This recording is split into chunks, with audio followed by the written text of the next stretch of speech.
Welcome back to Today at Keeneland. Scott and Gabby with you for the next 30 minutes, down to the final 3 days of racing for this spring meet. We're here. It's kind of crazy. I feel like this meet just flew by. We have been fortunate to see some spectacular performances, and we'll see how the jockey trainers line up here in the final couple of days. It's a tight race for sure. We'll show you the jockey trainer standings going into the final 3 days of racing in a moment. It's Wednesday, final Wednesday of the meet.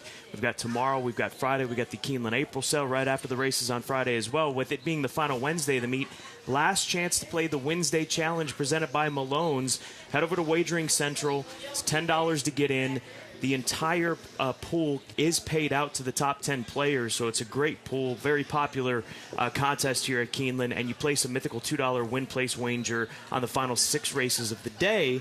Speaking of that, final 6 races of the day, got to pick 6. There's a carryover from Sunday, $56,441 starting with that 3rd race. So play the Wednesday Challenge, and of course, play the pick 6. Yeah, we had some prices come in last Sunday. The last week was a week of prices, to be honest, looking at those late payouts. We'll take a look back at some of those winners, and we really kicked it off with the All-Stakes or All-Turf pick 3 with a big long shot of 24-1. This was trained by Will Walden, Joel Rosario, and the Irons, this Keeneland September sales graduate. And looking good there in the win picture. Nice 24-1 shot. Girl named Charlie, Lindsay Schultz, Florent Giroux, another Keeneland grad, took race number 7 2 races later. Not quite as big of a price, and a horse that figured and got attention in the win pools and the off odds. Race number 8, Safa's Day, was able to draw away from this group. He was one of the favorites, and yet another Keeneland grad. Yeah, and David Jacobson, not sending many horses here to Keeneland, but having success with those that he has sent here. I believe he won 2 on Sunday, including Safa's Day, taking the feature. And then race number 9, Cocoa Crush, Brendan Walsh, talking about another trainer who's been having an outstanding meet. This horse drew in off the AE and gets up just in the nick of time for the nightcap. Yeah, kicked past the Chad Brown trainee. Congratulations to the Hyder family homebred with Cocoa Crush in race number 9. Let's take a look at those jockey trainer standings coming into the final 3 days of the spring meet. Tyler Gaffleon now just 1 in front of Irad, 2 in front of Jose. The Ortiz brothers having a sensational meet. 27 wins between the two, combined between the 2 Ortiz brothers here at Keeneland. It's crazy. They've done a phenomenal job. Tyler obviously bringing his A game during the course of the spring meet as well. And taking a look at the trainer standings, Wesley Ward, he does have a 2-year-old entered in the 2nd race today, so maybe he can add another win to the tally here. But Chad Brown, Brad Cox in 2nd with 7 sevens respectively. Half of those wins for Wesley Ward, 2-year-old wins. He's got 5. And there's a good chance he picks up at least 2 more, at least 1 more in the next couple of days. Let's go to WKYT for the Wednesday weather. You know, the early morning rain shouldn't have a major impact. Crews will be out there making sure the track is in tip-top shape. And we'll get a little extra wind around and some sunshine that should help the situation as well. Your temperatures are not going to be the warmest. You're likely going to see temperatures running in the 60s for the majority of the day. But again, you will have that sunshine out there. Breeze around 10 to 15 miles per hour, especially out there at Keeneland. So with that taken into consideration, it's something else to think about as you start making your plans and, of course, making those race decisions here today. Good luck. I think we're going to have pleasant weather for the remaining 3 days here at Keeneland Racecourse. So if you've got the opportunity, come out and join us while you can here at Keeneland. Let's take a look at... It's going to be hot. 70s this week, 80s next week. We had some good weather the last couple of days. Let's take a look at our full card selection. John Deere track conditions, before we get to that. John Deere track conditions fast and firm here this afternoon, so handicap away, and that will not change over the course of the card. Fast and firm, the track conditions presented by John Deere. Now time for those cool full card selections. Download that Keeneland Race Day app to stay current on all of our selections each and every race day. Looks like we agree in the 4th race on the number 7 horse, and also in the 6th race with the number 5, as well as 5 in race 8 as well. And I'm not surprised to see that. I think some of these races you can kind of pare it down, but the featured event, race 7, which we'll get to in a minute, that's a really nice race. It truly is. Let's go ahead and throw out our social media handles at Keeneland Racing on X, Facebook at Keeneland, Instagram at Keeneland, FanDuel TV on X. That's their handle. And download FanDuel TV Plus. That is the app that is available on Roku, Amazon Fire TV, Apple TV, and part of your television as far as the connected device, over the top, as the kids call it. OTT. So download FanDuel TV Plus app right now or when you head home. Let's take a look at our featured event. Race number 7, second level allowance condition, optional 80. The number 5 horse is a scratch, so down to a field of 7. Howl is the morning line favorite at odds of 9-5. She came into the La Brea on opening day at Santa Anita off of 2 consecutive wins. Showed a little bit of something early on there, but then faltered to be beaten 22 lengths. We'll see how she fares on the comeback. She'll be ready. She's trained by Brad Cox, so obviously you've got to respect her. But I'm going to the Godolphin filly on the outside, Amaretti, the Bernardini mare. Lightly raced. This is just start number 5 of her career. She's had one bad race. That was in the slop. It's not going to be sloppy today here at Keeneland Racecourse. And we're going to roll back one of her most recent performances. In fact, her last race on the 24th of February when she had this race won at the quarter pole, and even prior to that, the 3/8 pole. She just dominated this group under Jose Lascano. Jose Ortiz will be riding. This is a filly that has some speed. She's drawn to the outside. She's been working here locally. She's got a local workout at Churchill Downs back on the 14th of April. Is the most recent workout that I've got listed in my past performances. So I think that she's worth taking a shot with in here, given the fact that she's going to be a solid price. The number 7 horse, Ervidine. She comes out of tough company. She ran against Vava and High Class and Zeitlos looking at her last 10 starts. Her last 2 races have been solid, a win and a second-place finish. She was second against second-level allowance company at Fairgrounds. Obviously, this gets tougher here today. And then a seed for Chad Brown off the 6-month layoff. She's another one that's just faced off against top-level competition, including running in the Grade 1 at Acorn. She was in the 8 Bells this time last year on Derby weekend at Churchill Downs. And she comes off the 6-month layoff. But so many of these high-level horses are coming into this meet off of these layoffs, and I just think that you cannot worry about them coming off the layoff into this meet. They're ready. They're absolutely ready. I mean, she's been clocking some pretty steady workouts throughout the winter down at Payson Park, where the weather is nice throughout the winter. So she certainly seems well prepared off the layoff. And that's where I go as well. My top selection is the 2, a seed. We'll roll back her most recent allowance win. This was right here at Keeneland back in the fall of last year on the 14th of October. And look, they tried different things with her. After the 8 Bells, they stretched her out to the Acorn. They tried to get her to go a distance of ground. We just didn't see that punch that she shows in her sprint races. So finally, they brought her back to what she is best at, and that is sprinting on the dirt. And we saw that come together for her to get this victory against Allowance Company last spring. She's really good, but when you have a 3-year-old filly, you try things, right? You see what doors you can open, whether it be going long on the dirt or even the turf effort 2 starts back, as she is by into mischief. She's at a mizzen-mast mare, so there's a little inkling for turf. But at the end of the day, she's the best sprinter on the dirt. And look, pretty mischievous, red carpet ready. She's gone against some really nice fillies. I do think that in some ways you could argue she's the class of the field. Amaretti, I agree with you. I think she's fast. She's just going to go from that outside post position. And then my problem with the 3 Howl, who is the 9-5 morning line favorite.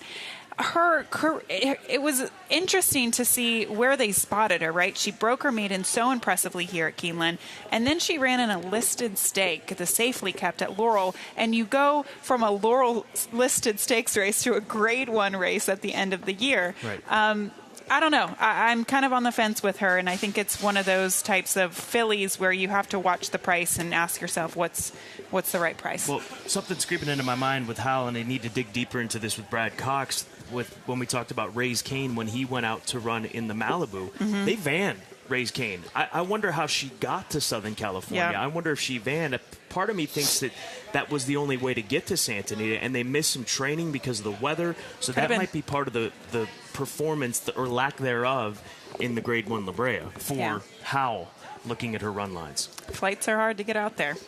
Let's go to Tom Leach.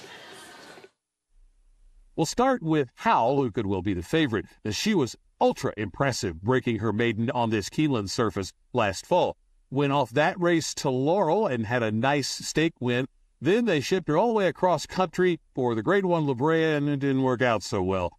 We talked with trainer Brad Cox about bringing her back for her 2024 debut in this spot. She's trained very well there at Churchill. She likes Keeneland. She broke her maiden here last fall and seems to be plenty ready. She's a really good workhorse, has done enough of the morning to give us the confidence in her. And I do think she'll stretch a little bit. I think the 3/4 is a good spot to get her started. Obviously, it's the condition she's eligible for. And I think she should be plenty ready for a big effort. Given that she went into Grade 1 in just her third start, you must have a pretty high opinion of her. Yeah, no, she's been talented from day one. We had her late in her 3-year-old season. Had a little setback, brought her back last summer, was working really forward, and, she was well back here first time out. She performed well and, was able to pick off a stake in her second run, shipped her over to Laurel. She ran big and, shipped her all the way to California. It was probably a lot to ask. We actually put her on a truck and tried to get her all the way out. There was no plane. We were going to give her a break afterward, win, lose, or draw. It didn't work out quite as well as we hoped. So she got to break over the winter. She's come back, gotten ready fairly quick, and, athletic filly, tons of talent, and hoping this is a start to a big year for her. You got to look for a price. Consider Arvidine for trainer Dallas Stewart. She got good at the end of last year, ran her best race in winning a first-level allowance, came back at the second level off a 2-month break, and nearly won again. So she's in the best form of her life, and she's been one that Dallas has really liked a lot. Consistency, staying healthy, maintaining health, and maintaining just how she feels about herself. Runs hard all the time, so she's aggressive, but not over the top. Training well? Always. What's the key to the rider getting her best effort? Well, it's just a situation where she breaks good, not too far up front. She makes that good move on the last corner. Interesting test for this allowance feature on the Wednesday card. Good luck. So she did ship that way via van. Yeah, you're right. How? I don't know about you, but it would take me a couple days to recover after a road trip out to California from here. Well, like I said, and the track was closed a few of those days in the lead up once they got out there. So with the weather that was in Southern California this last winter, there was a considerable amount of rain there in Southern California. Let's move on to our key race segment of the day. Race number 6 will be my first key race, a 1.5-mile first level allowance race, full field of 10, and Viva La Red is the 7-5 morning line favorite for Patrick Biancone and Keith James Asmussen in the saddle, getting the opportunity. Nice to see Keith James here at Keeneland for the first time. He's having a heck of a meet down at Oaklawn Park. They're cashing some checks. Keith, the bank account's full for Keith. I think I heard the other day that he's in the top 10 nationwide in terms of purse earnings. Wow. It has to do with the wins, but it also has to do with the purses at Oaklawn. But still, he is doing phenomenally well. I'm going to take Oaks and Derby mounts, too. These things are lining up. Yep.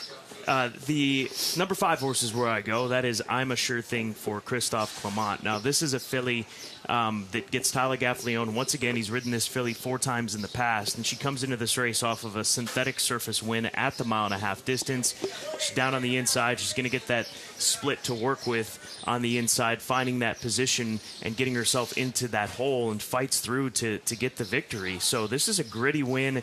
Distance is not going to be an issue for this filly with the European Irish pedigree that she has. She's actually a Kentucky bred, but her last 2 races, they've extended her out a bit further, and she showed that she can handle every bit of it. So I'll go to the 5. Let's duet the 1 horse. This is a Keen Ice mare, which I think works on grass, and she's trying turf for the first time. Actually getting back on turf, excuse me. She does have a win in the past. Family on the dam side, full of turf winners. So the pedigree's there. She's a consistent late running type horse. And we'll see how she fares here today under Brian Hernandez Jr. And he may even try to push her a little bit forward, because Brian, over the last month, he's been getting these horses in more forward position, it seems, with these kinds of running styles for Kenny McPeak. So we'll see if that happens with Let's Duet.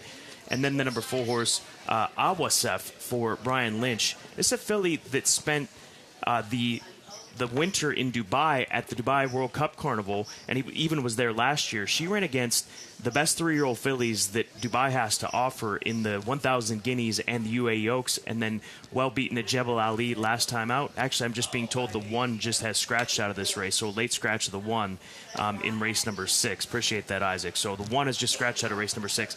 But I'm going to the Cairo Prince breeding. When I was looking at this, I was thinking about Chris Davis.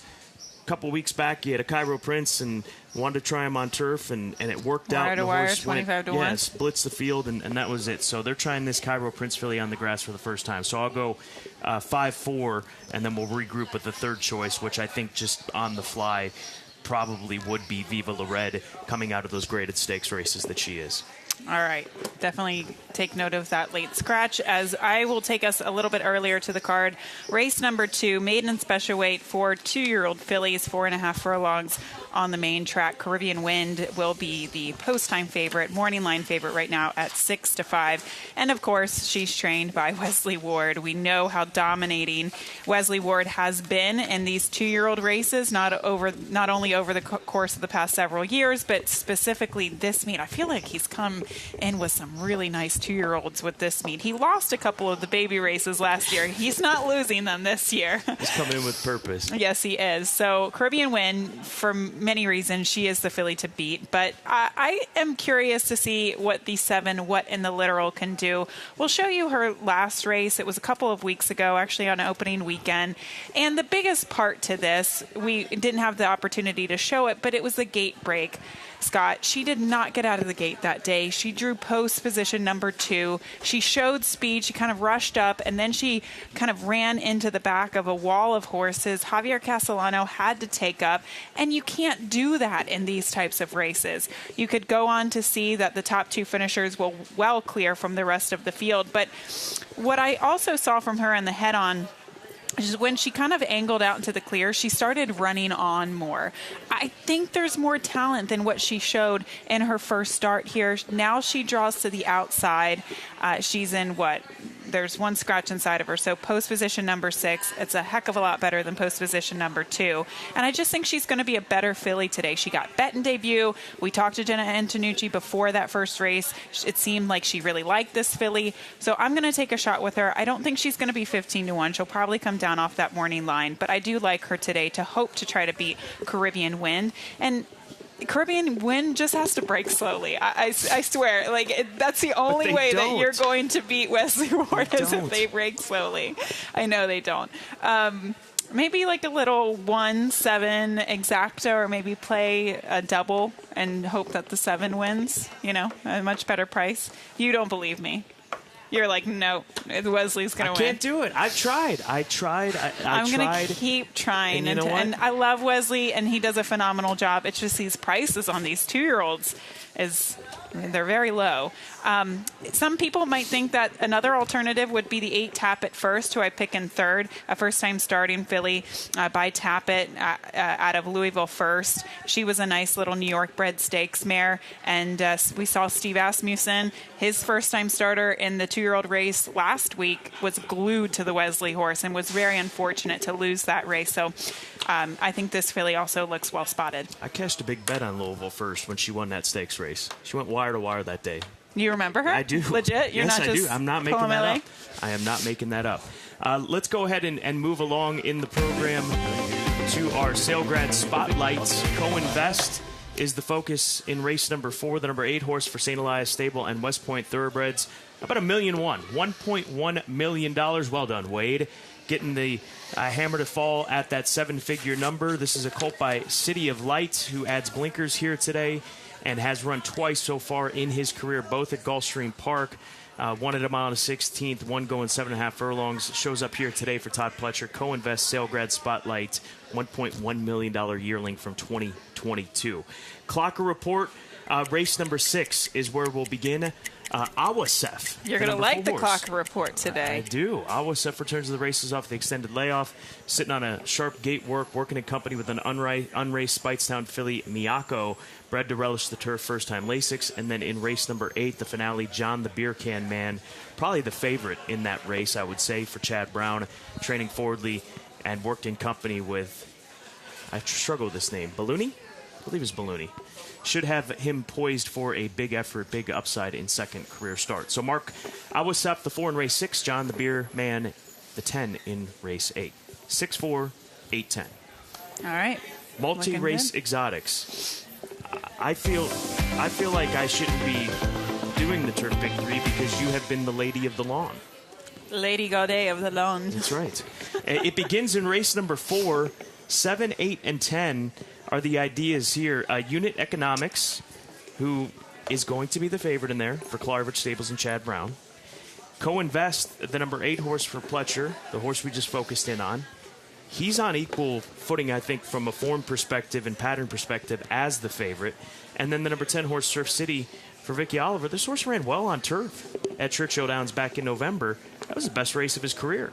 So I'll take a shot with him. He'll be the price idea in race number 4, and we've seen these prices come in the turf races, especially. Race number 6, I'll go 2, 4, and 5. Viva La Red for the B and Cone operation. Awasef on the Clocker Report, trying grass for the first time, coming into Dubai from Brian Lynch. By the way, he's 3 for his last 6 with horses coming into the United States that had previously raced overseas. So Brian Lynch good with these international invaders, first time in the U.S. And then the number 5 horse, I'm a Sure Thing, for Clement, my top pick. And then in the nightcap, 5, 9, and 10. John the Beer Man, yes, I will use him because you just got to connect to be right in these turf pick 3s. But I've also got a couple of others to back me up, including Rebel Red. Rebel Red, the 5 in race number 8. He's a half-brother to Without Parole, who was the winner of the Grade 1, Group 1 St. James's Palace back in 2018. And his last race at Newmarket, he ran into Military Order, who was one of the favorites for the Derby last summer. He didn't win the Derby, but a very nice horse. So watch out for the 5, Rebel Red, in race number 8. Oh, I watched out. Did you? That a girl. Oh, man. 5-10 for me in the last race. I think race 5 is a spread race. I have such a hard time with this race, especially because my top pick, that was 12-1, scratched, which was the 8. So you can see for yourself, I used pretty much all of them except the 9 and the 10. 6th race, the 2 and the 5. Top selection is the 5, I'm a Sure Thing, for Christophe Clement. Then the 7th race, that featured event, which we already talked about, 2, 3, 8. My top pick is a 2, a Seed. And then we get to the nightcap. The 5, Rebel Red, top pick, as well as the 10, John the Beer Man. I'm not overthinking that nightcap.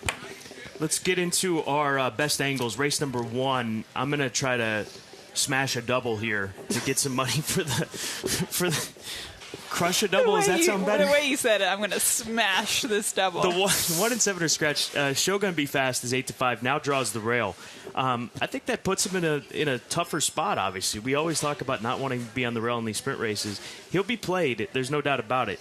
But what's wrong with Family Factor? I'm using Wesley Ward. I'm singling Wesley Ward in race number 2. $20 cold deck double, early daily double, 6-1. Family Factor is taking a similar drop. He's got dirt races. He's got an outside draw. He gets Luis Saez as a rider change on Family Factor. So let's get some money for the $3 Keeneland Turf Pick 3 and then walk out of here with, $1,000 plus. I need some money to put in my gas tank because I forgot my wallet at home today. Yeah, I need some. Anyway. I don't have a check. I don't have anything. Hopefully. I got $2 bills.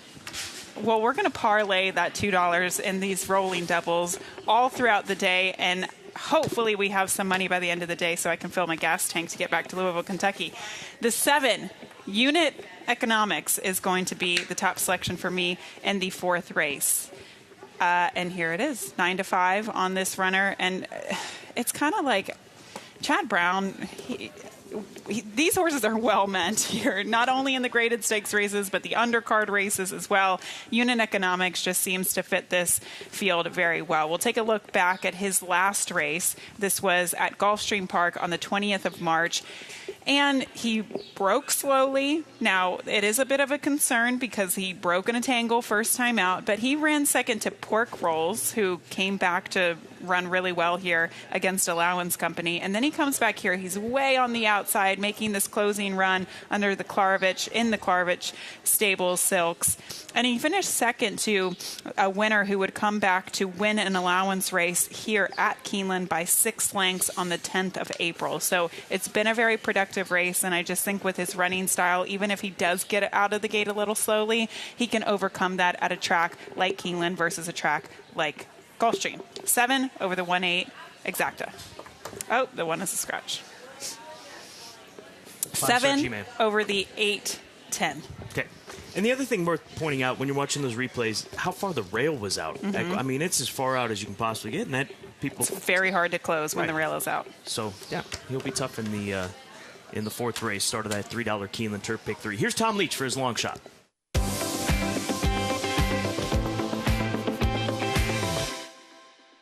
Long shot play on today's card comes in race 4. It's number 3, Uno Moss Bourbon.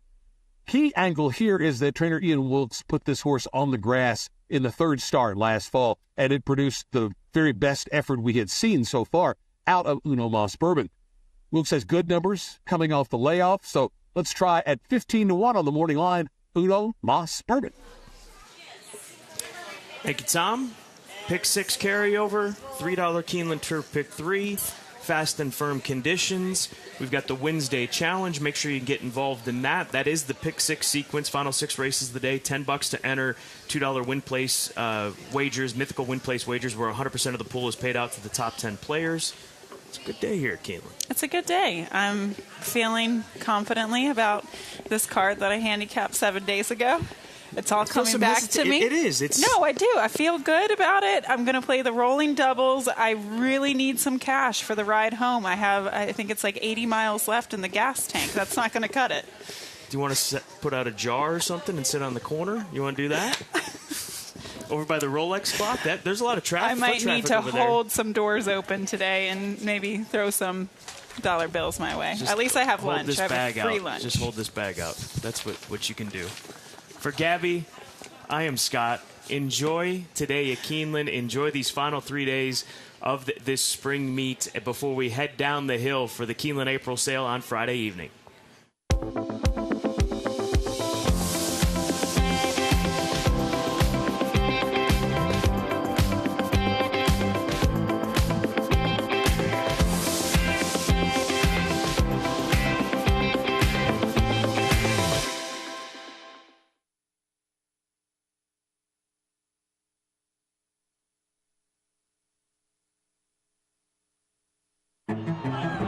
When the spring meet ends, summer success begins.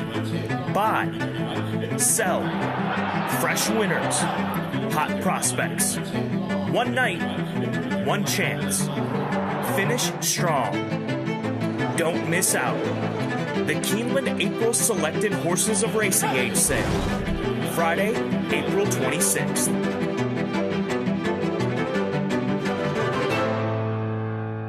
This is a Toyota Grand Highlander. Toyota took the best-selling Highlander and made it bigger, more powerful, and more fuel efficient. With your choice of 3 different powertrains, including the 362-horsepower Hybrid Max. The interior design is so tech-focused, I'm in total control. And you've got to love the 12.3-inch touchscreen. The big news is right back here, with over 20 cubic feet of cargo space. Behind a full-size third row. Step up to something grand. Toyota, let's go places.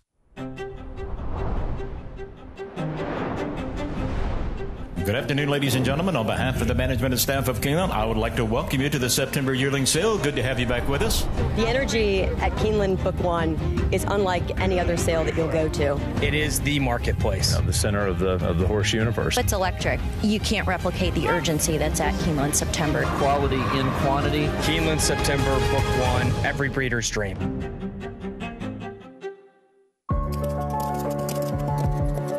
At Keeneland, a horse will always be measured in hands. Hands that see, that sense, that speak. Hands that hold our sport to a higher standard. Not for our sake, but for theirs. For the love of the horse, for generations to come.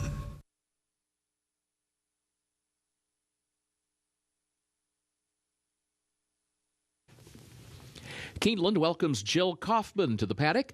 From Lexington, Jill is the lead singer for the local band High Five and also performs with Ebony and Ivory, Rhythm City Groove, and Old School Stew. Ladies and gentlemen, please rise as you are able for our national anthem.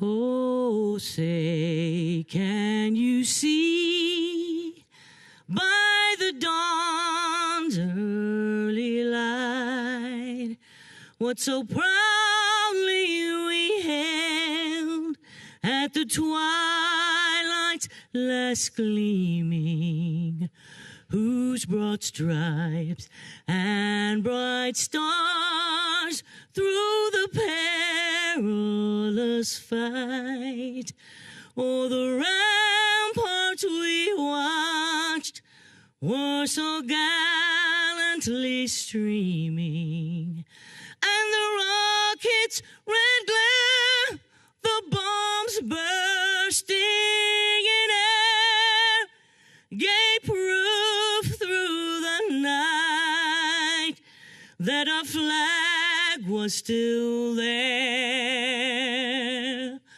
Oh, say, does that star-spangled banner yet wave o'er the land of the free and the home of the brave?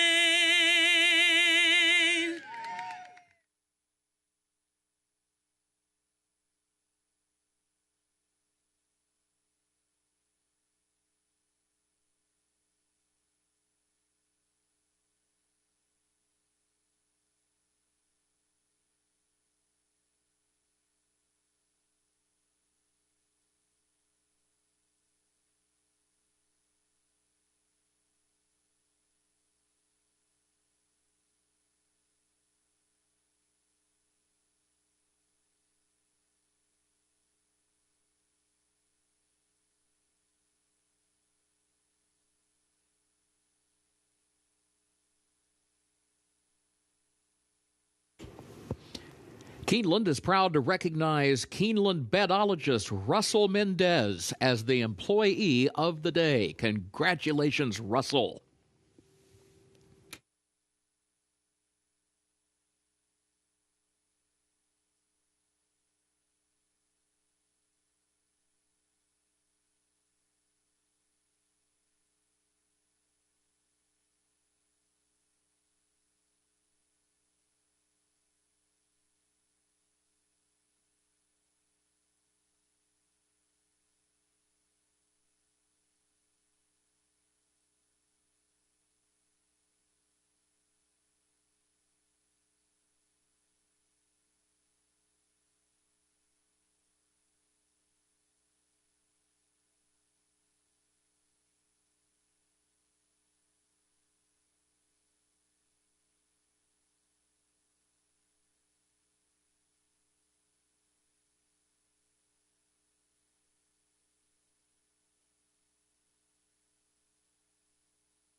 Good afternoon, everyone. Welcome to Keeneland Racecourse, where the main track is fast and the turf is listed firm.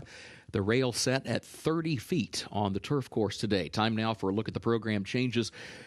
First race starts the first of the day's rolling doubles and pick threes, and also the early pick five.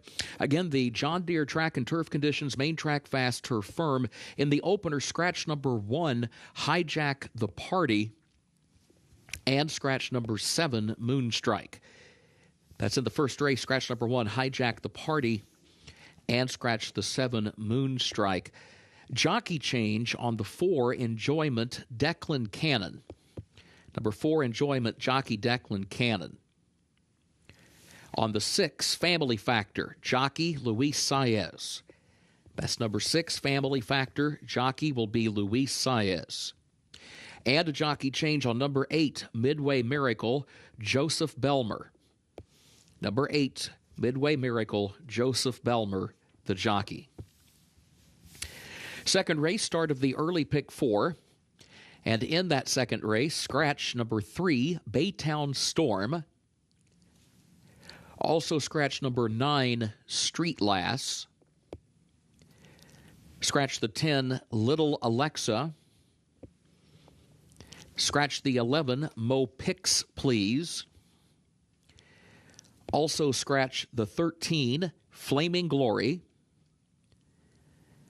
Scratch the 14, Mariposa de Pista. And scratch the 16, Spun Lovin'. That's in the second race. Scratch number 3, Baytown Storm. Scratch the 9, Street Lass. Also the 10, Little Alexa. Also scratch the 11, Mo Picks, Please. Also scratch 13, Flaming Glory. Scratch 14, Mariposa de Pista. And scratch number 16, Spun Lovin'. Please note number 15, Rabble, draws into the race. 15, Rabble draws in Irving Moncada to be the jockey as programmed. There is a jockey change, though, on number 12, Cloud Angel. Kevin Krieger will be the jockey. That's the second race. Number 12, Cloud Angel. Kevin Krieger, the jockey. Third race. Carryover for the pick 6, $56,441. Overweight, number 1, Track Light, jockey 2 pounds over. That's number 1, Track Light, the jockey 2 pounds over. The fourth race, that's the start of the late pick 5. It's also the start of the Keeneland Turf pick 3, made up of races 4, 6, and 8. In that fourth event, scratch number 1, 5-star G-Man. Also scratch number 12, Motafel. And also scratch the also eligibles 13 through 16. That's in the fourth race. Scratch number 1, 5-star G-Man. Also scratch number 12, Motafel. And scratch the also eligibles 13 through 16. There's a jockey change on number 5, Accident, and the jockey will be Joseph Belmer. Number 5, Accident, Joseph Belmer, the jockey. Race 5, start of the late pick 4. Scratch number 8, Air Force Cruising. That's it, race 5, scratch number 8, Air Force Cruising. Jockey change for number 3, Star of Caesarea, Tyler Gaffalione. That's number 3, Star of Caesarea, the jockey, Tyler Gaffalione. Jockey for the 4, Al Amique, will be Jose Ortiz. 4, Al Amique, the jockey, will be Jose Ortiz. And a jockey change on number 9, Cowboy Luke, Raylu Gutierrez. Ray Gutierrez, the jockey for number 9, Cowboy Luke. Sixth race. Scratch number 1, Let's Duet. That's in the sixth race. Scratch number 1, Let's Duet. Jockey change, number 7, Call Me Tony. The jockey, James Graham. That's number 7, Call Me Tony, the jockey, James Graham.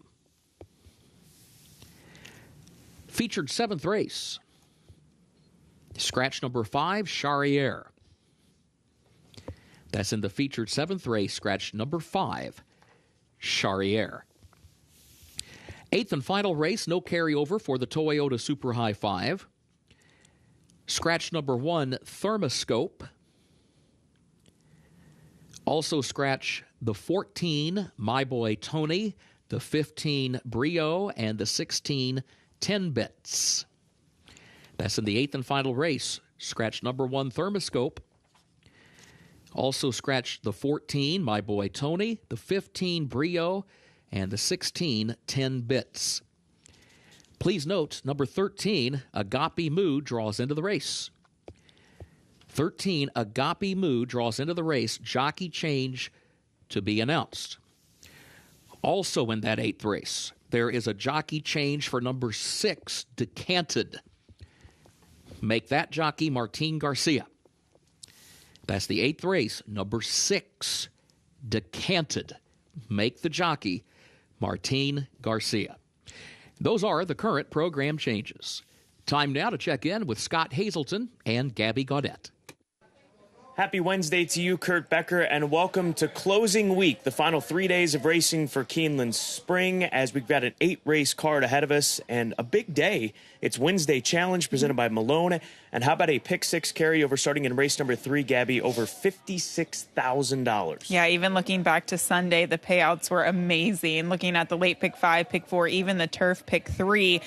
The prices have been coming in, and that's why we do have the carryovers for this afternoon, and we'll see which way it goes in the second half of the day, but it's a very competitive card. Part of that pick 6 sequence and late pick 4, late pick 5 is race number 7, our featured event. It's a second level allowance condition going 3/4 of a mile and a lot of depth, stakes quality. Fillies in here, fillies exiting grade 1s. It's what you come to expect here at Keeneland Racecourse in these types of allowance races. How she was last seen against grade 1 company, a seed, the 2 for Chad Brown. She's gone against graded stakes company, and Amaretti with a really nice pedigree, a Godolphin homebred. She's really fast. So the list goes on and on. It's a very competitive allowance race later. 3 days left here for Keeneland Spring. Enjoy this Wednesday at Keeneland Racecourse.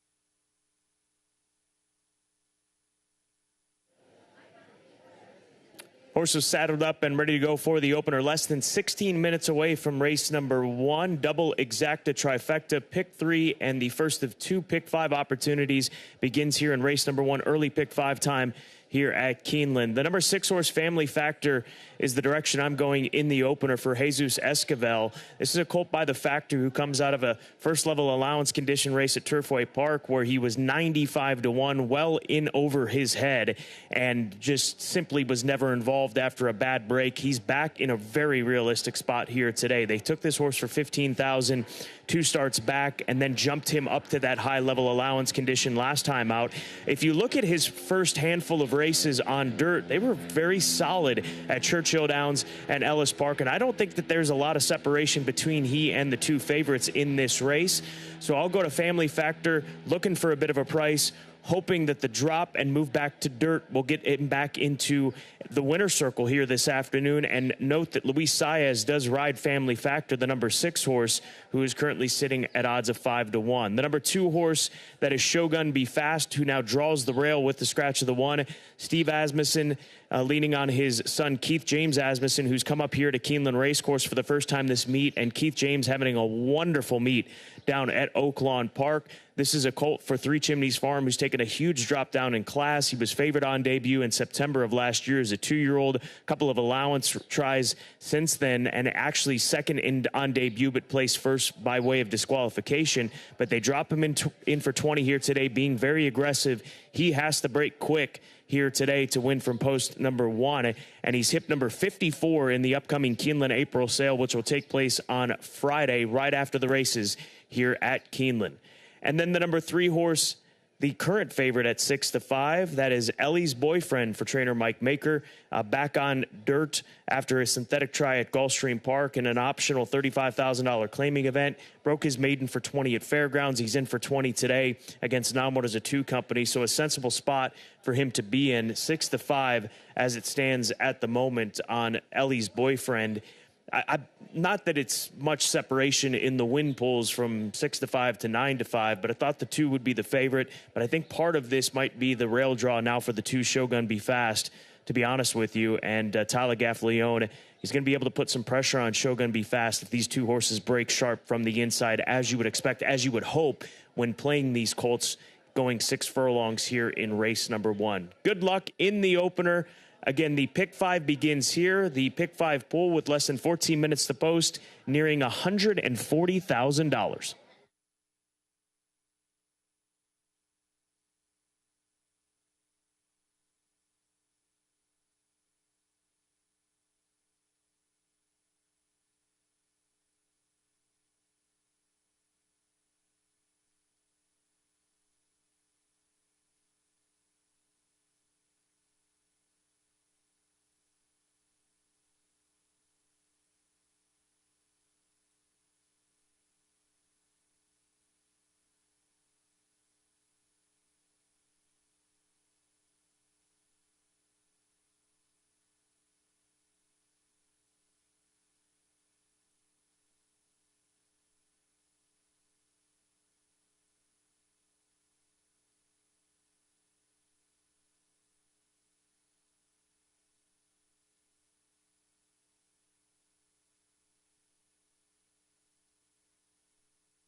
Horses are entering the track for Keeneland's first race. Starts the first of the day's rolling doubles and pick 3. Started the early pick 5. The main track fast. The turf is firm.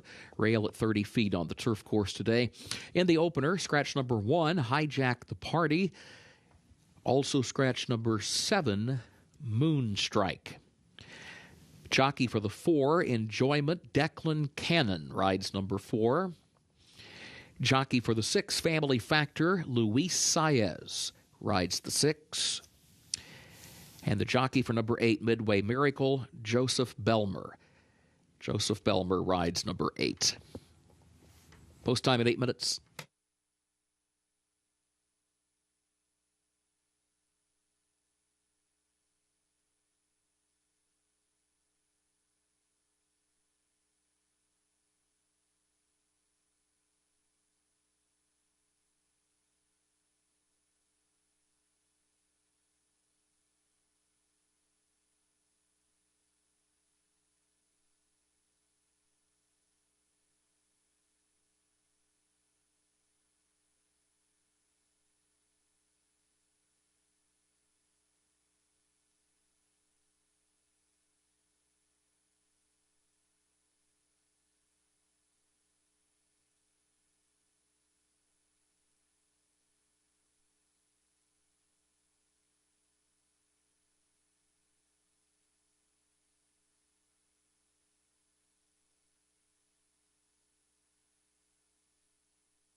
The horses have reached the starting gate for Keeneland's first race. Start of the early pick 5.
Moving into line, first race.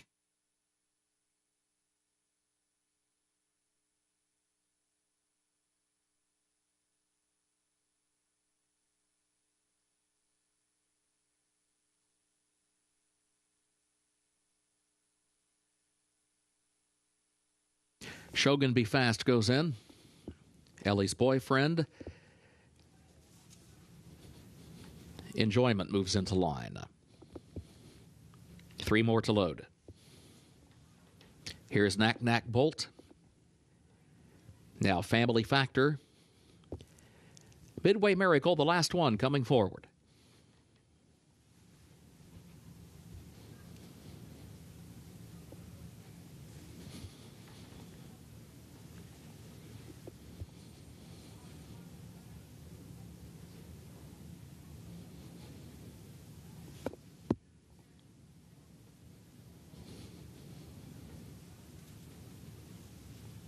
Last one going in.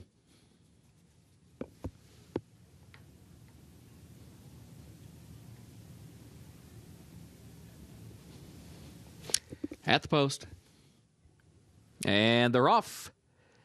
Ellie's Boyfriend comes right out for the lead. Shogun Be Fast is there to the inside, but Ellie's Boyfriend will have the early advantage and leads it now by a length up the backstretch as Shogun Be Fast now starts to inch forward against the rail, up within a half length of the lead, and Family Factor joins that pair. In fact, takes second, moves up to challenge for the lead up on the outside, then a gap of just over 5 more lengths then onto the far turn, back to Knack Knack Bolt, who's in the 4th position. Nearly 4 back of that one to the 2 trailers. Enjoyment against the rail, Midway Miracle on the outside, 22.19 seconds, the time for the opening quarter. Ellie's Boyfriend is the leader by 3/4 of a length around the far turn.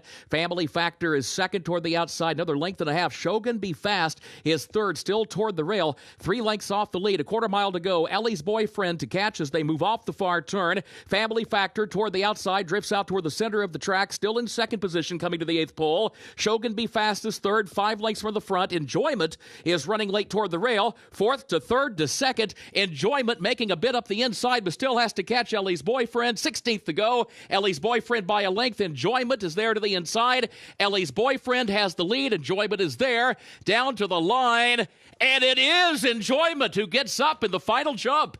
Enjoyment by a head for Declan Cannon.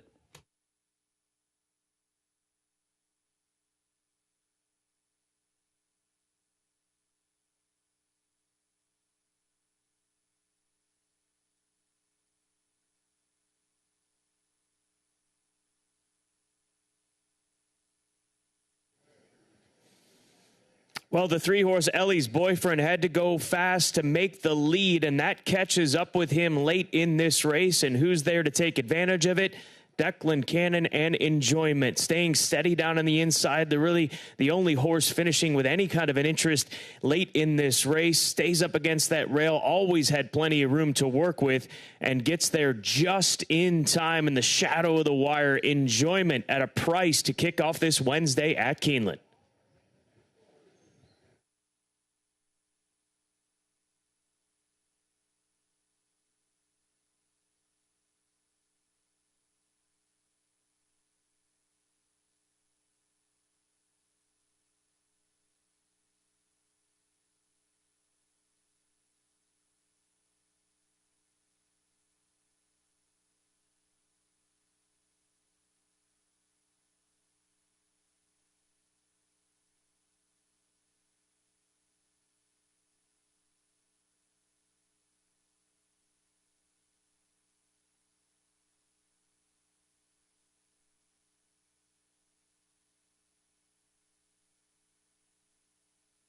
The unofficial results of Keeneland's first race: number 4, Enjoyment, finished first. Number 3, Ellie's Boyfriend, second. Number 5, Knack Knack Bolt, third. Number 6, Family Factor, fourth. 4, 3, 5, 6 unofficial.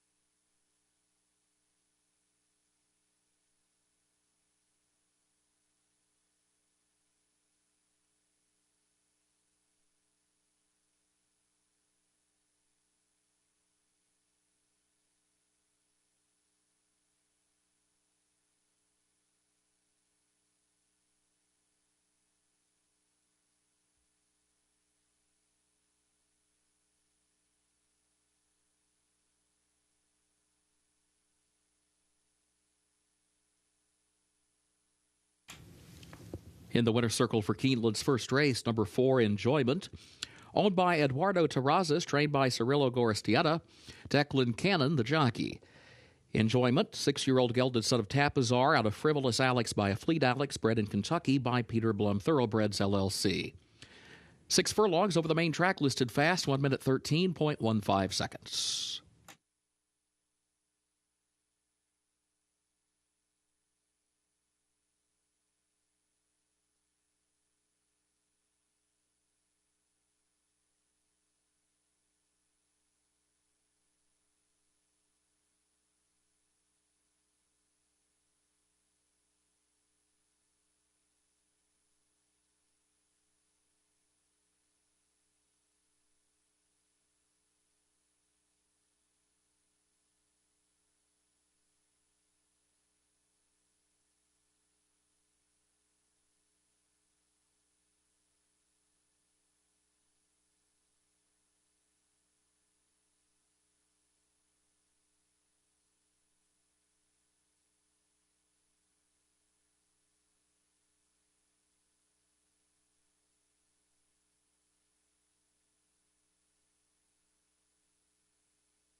First race results official. 4, 3, 5, 6, the official results.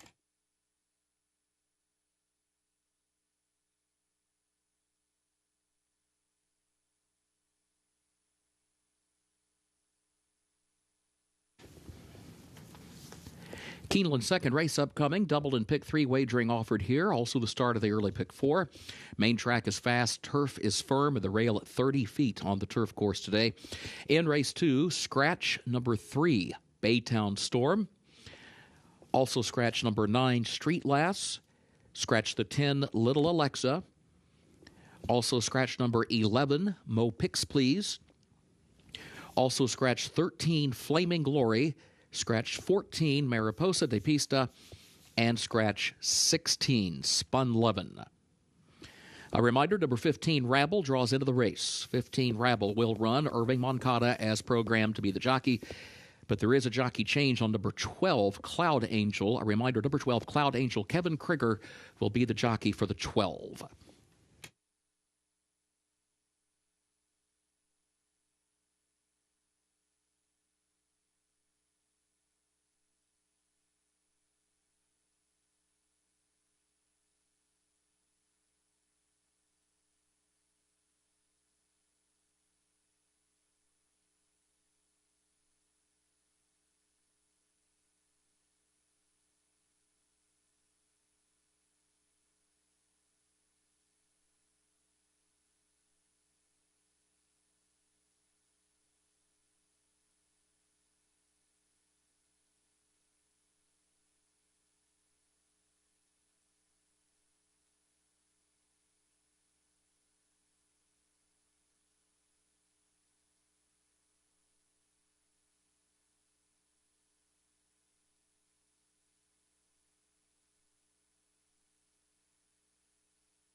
Race number 2, 4.5 furlongs the distance for 2-year-old fillies, and Wesley Ward has the heavy favorite, 2-5 right now on Caribbean Wind.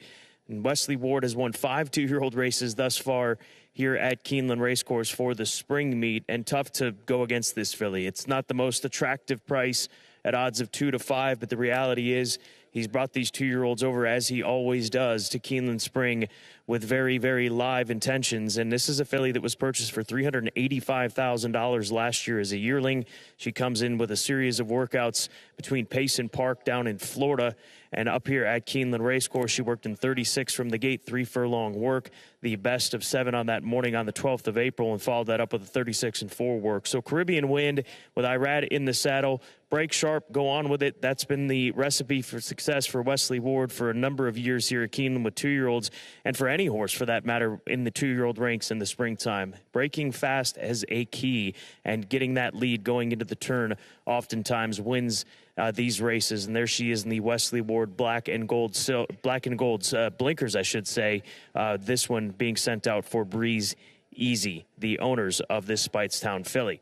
The number 8 horse, Tap It First, currently sitting at 9-1 on the board. Surprising that she's that big of a price right now for Steve Asmussen and Winchell Thoroughbreds. Tap It filly for the Winchell Thoroughbred operation. So many years of success with their sire, Tap It, one of the best to ever do it. And from a nice first dam, Louisville First, she was a stakes winner. She's been a productive mare thus far. She's had a 2-year-old winner in the past, so the family is there, the pedigree is there, and the price is there if you're willing to take a shot. It is surprising that she's sitting at 9-1 on the board as it sits with less than 18 minutes to post. So potentially capitalize on that price, and we'll see where she settles at come post time. The second choice in the wagering is the 7-horse What in the Literal, a Lord Nelson filly who makes her second start this meet. She ran on the 7th of April here at Keeneland Racecourse from an inside draw, gets further to the outside here today. And Jenna Antonucci, who had such a wonderful season last year with the champion Arcangelo through those Grade 1 victories, opting to run this horse again for a second time this meet. She's got to break better. That's the bottom line. And she is full of herself a little bit down here in the paddock, as they're going to saddle her on the walk down the center of the paddock here at Keeneland, and just a little reluctant once they put that saddle next to her. So we'll see how this process goes with this second-time starter, What in the Literal, who is 5-1 on the board. This is the start of the early pick 4 here at Keeneland Racecourse, 50-cent minimum wager. Best of luck in this upcoming 2-year-old filly race at Keeneland.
Horses are entering the track for Keeneland's second race, the Brownstead Maiden Special for 2-year-old fillies. Headley course, 4.5 furlongs, main track listed fast. Double and pick 3 wagering started the early pick 4. Main track is fast, turf firm, rail at 30 feet on the turf course. In race 2, a reminder, scratch number 3, Baytown Storm. Also scratch the 9, Street Lass. Scratch the 10, Little Alexa. Also scratch the 11, Mo Picks Please. Also scratch 13, Flaming Glory, as well as 14, Mariposa de Pista, and scratch 16, Spun Lovin'. A reminder, 15, Rabble draws into the race with Irving Moncada aboard. Jockey change for the 12, Cloud Angel. Kevin Krieger rides the 12, Cloud Angel. Post time at 7 minutes.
There's a look at the 7-horse What in the Literal, who's probably a good 1/8 of a mile away from the rest of these horses. She was the first one to come out after having a little reluctance being saddled in the paddock, but since she's come out, she has changed her attitude and seems to have just simply settled in. And for horses like this that we've seen here at Keeneland, especially ones that tend to show a little nerves, maybe the best situation is just to keep her away from other horses and hope that she can do the same thing in her race and break sharp. And obviously that's the key to winning any 2-year-old race here at Keeneland, on dirt especially. So What in the Literal, settling down after showing a little reluctance, having the saddle put on her down in the paddock. The number 6 horse, Good Looking, is a well-bred filly for Katie Rich Stables, homebred for Katie Rich, filly by Candy Ride from a Speightstown First Dam. The First Dam, the mother of this filly, has produced some 2-year-old success over the course of her broodmare career. She's not the biggest filly, but she's 11-1 on the board right now with Luis Saez. We'll see how she fares and see if the dam can be productive yet again with a 2-year-old this time in 2024. And then the number 5 horse, Fleet Street, of the long shot prices in here. This is not a filly that, to me, is worth looking at for Lantern Hill Farm. She's a daughter of Street Boss.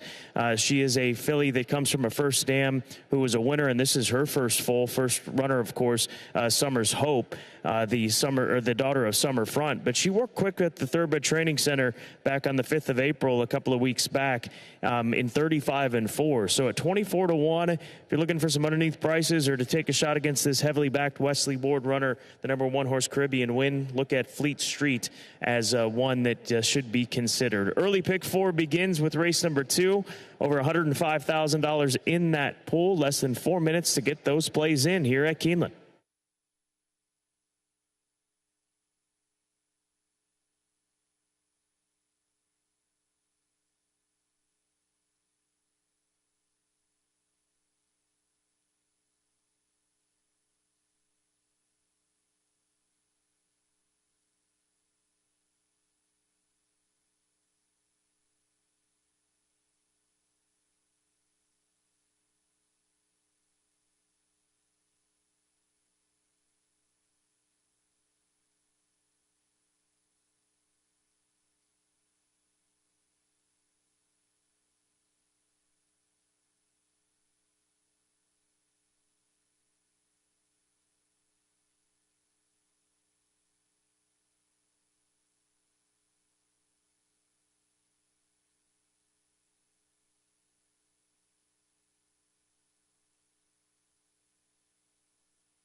Horses have reached the starting gate for Keeneland's second race, start of the early pick 4, race 2, the Brownstead.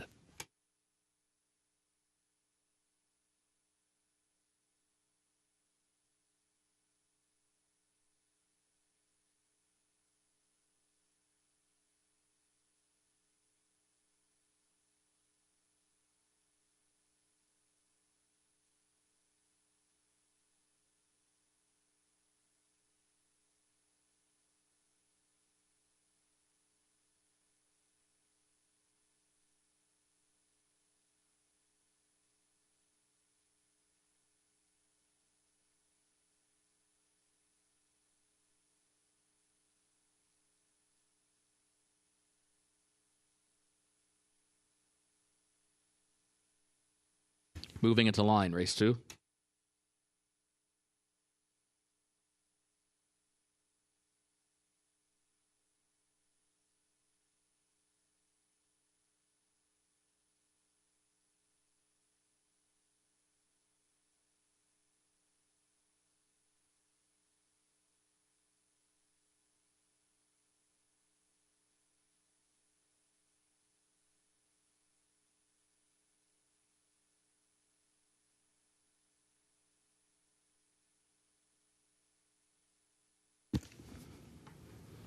Voodoo Princess approaches the gate along with Tap It First, who goes in.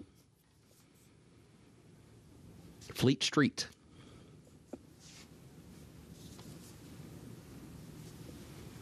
Cloud Angel moves into line. Rabble will be the last one.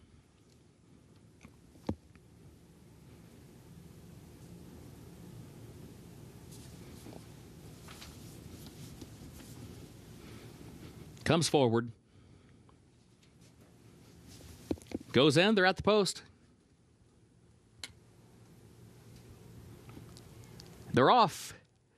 There goes Tap It First, and What in the Literal. These two come right to the front, but there's Caribbean Wind kicking in down to the inside. Moves up from third now to put a neck in front. Fleet Street away in good order. Now takes third. Tap It First drops back a bit in fourth. Around the far turn. Vodka with a twist. Moves up quickly against the rail into fifth. Now taking fourth as they move for the top of the stretch. Further back, good looking against the rail. Is back in the sixth position. Voodoo Princess is in seventh. Cloud Angel eighth. And Rabble last of the nine. Caribbean Wind chased by Vodka with a twist, who comes to the outside now of Caribbean Wind, who's still got a short lead to the inside. And then Fleet Street third, Tap It First fourth.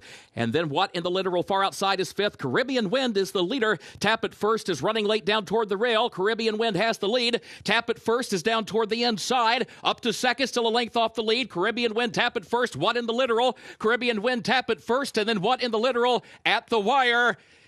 Oh, Tap It First may have gotten the nose down in time, but that will be a photo for the win.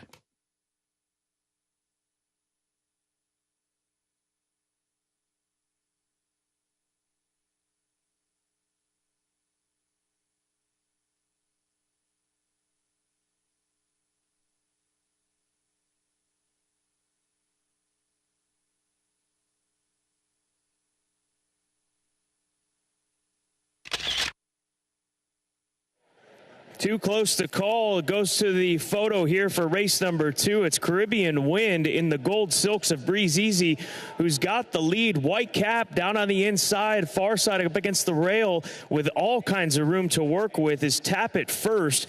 And this daughter of Tap It comes finishing strong with that late kick. And it's going to come down to a nose bob right on the wire. Very difficult to tell from that perspective. We'll go close up here. You can see the charge from the 8-horse Tap It First, who went off at a great price at 9-1.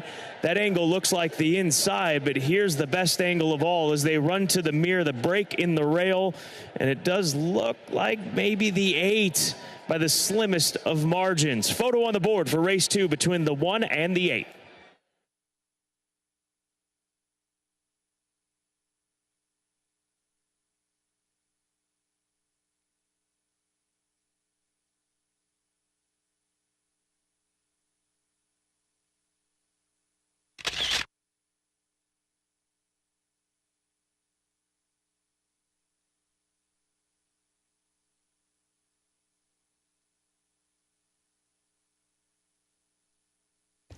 Unofficial results of Keeneland's second race. Number 8, Tap It First, finished first.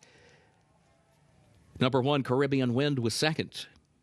Number 7, What in the Literal third. And number 2, Vodka with a Twist fourth. 8-1-7-2 unofficial.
Race 2 results official. 8-1-7-2 official results.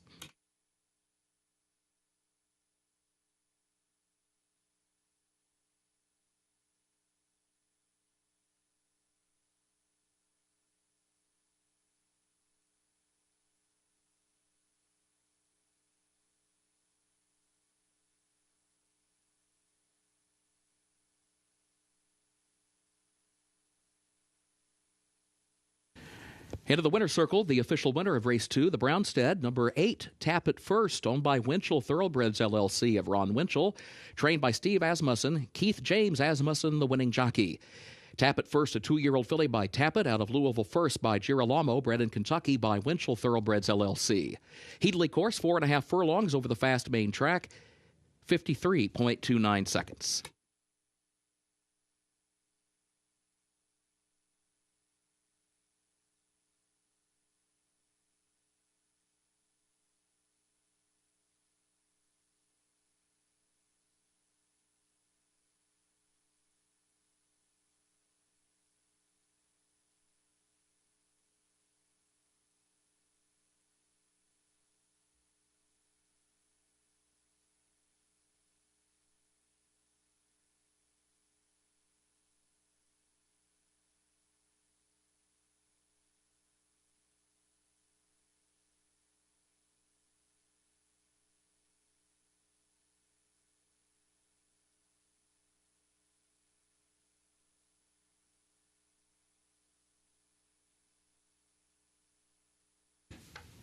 In the winner's circle, the Brownstead Trophy presentation to the connections of Tap It First.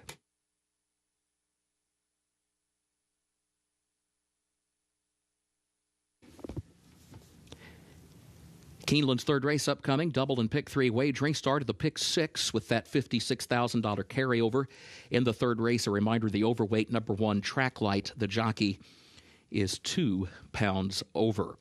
Race 3 will finish in the short stretch at the first wire. The main track is listed fast. The turf is firm, and the rail at 30 feet on the turf course today. Couple of overweights to report for later in the card. Looking ahead to race 6. In the 6th race, number 8 Mint Edition, the jockey 2 pounds over. That's in the 6th race, number 8 Mint Edition, the jockey 2 pounds over. And looking ahead to race 7. In the 7th race, number 6, Lure 'Em In, jockey 2 pounds over. That's in the 7th race, number 6, Lure 'Em In, the jockey 2 pounds over.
Time for the pick six here at Keeneland on this Wednesday. Carryover from Sunday, $56,441.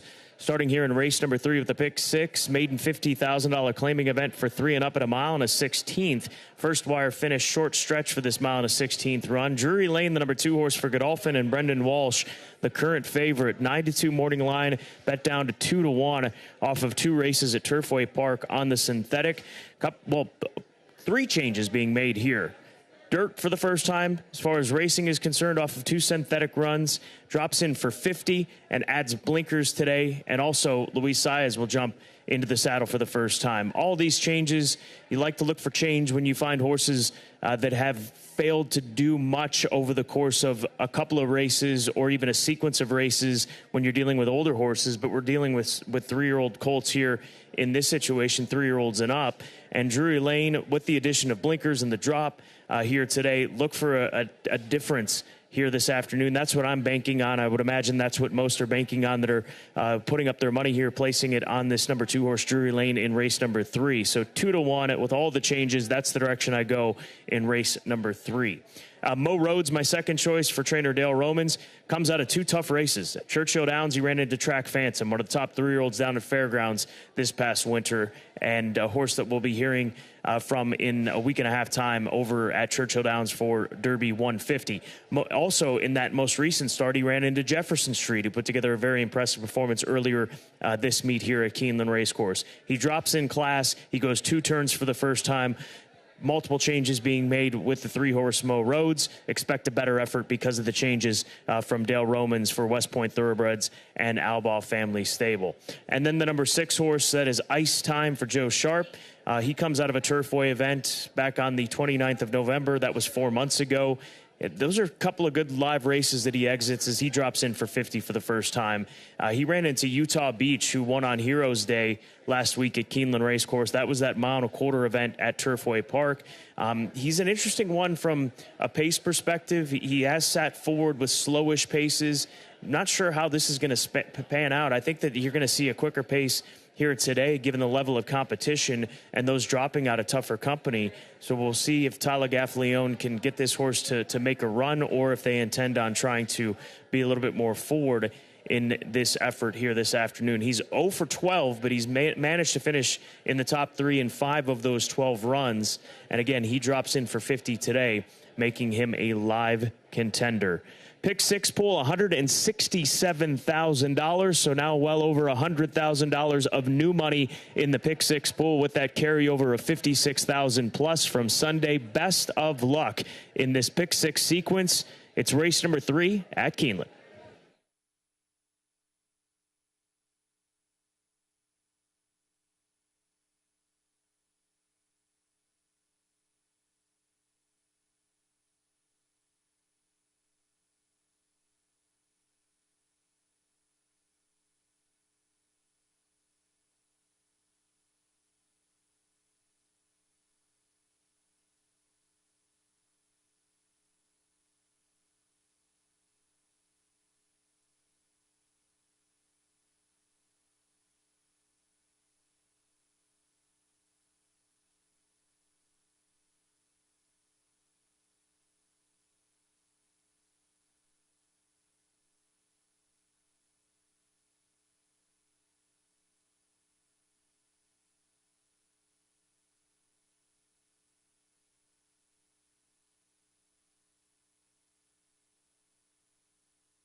Horses are entering the track for Keeneland's third race, maiden claiming event, 3-year-olds and up.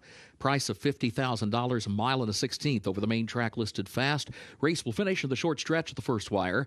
Overweight, the one track light, the jockey 2 pounds over. Double and pick 3 wagering started the pick 6 with that $56,000 carryover. Main track is fast, the turf is firm, the rail at 30 feet on the turf course. Post time in 6 minutes.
Some observations here for race number 3 at Keeneland. The start of the pick 6 with that carryover from Sunday, the carryover over $56,000. You can see the entire pick 6 pull approaching $250,000. Vincita was feeling good down here, and he's carried that over to the front side. I have this idea. I wouldn't be shocked if he's more forward than he's ever been in his race here today. With the way that he's acting in the paddock, the way that he's warming up, Vincita at 13-1. If he can show some speed going into the first turn, it might change the game for him, for a horse that has kind of just run it evenly throughout the course of his career up to this point, making start number 5 of his career here this afternoon. Ice Time, the number 6 horse for Joe Sharp. He is a very pretty colt by Keen Ice for Barry and Joni Butzo. Homebred for them. Joe Sharp comes out of that good race at Turfway Park at the end of November, but there's how pretty he is out there warming up with Tyler Gaffleone. He was one of the standouts from a physical perspective. He's fit and ready to go off this 4-month layoff coming into this race at Keeneland. And then the 8 horse, another one that looked well turned out for Alstel Jr., a Blame Gelding, trying dirt for the second time in his career. His best race has come on dirt. It was at Fairgrounds in February. It was an off-the-turf race. He followed that up with not a bad effort on the turf course, but Son of Blame, AP Indy First Dam, dirt may be the key. He's 7-1 on the board right now. Good luck in the pick 6. Good luck with all your wagering endeavors for race number 3 at Keeneland.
Horses have reached the starting gate for Keeneland's third race.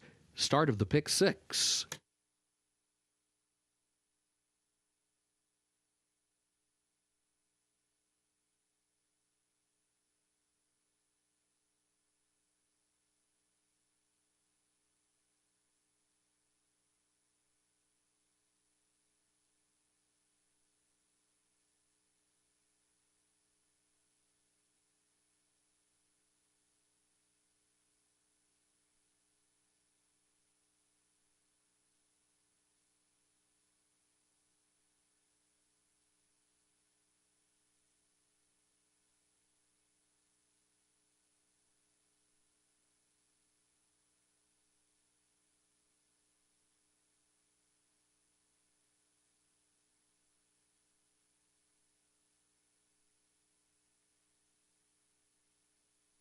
Moving into line, race 3.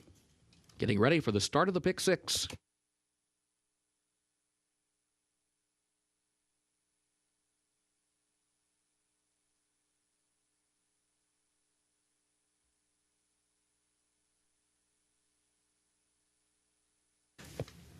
Fear of Union goes into the gate. Dumond moves into line as well. Here's Rousset.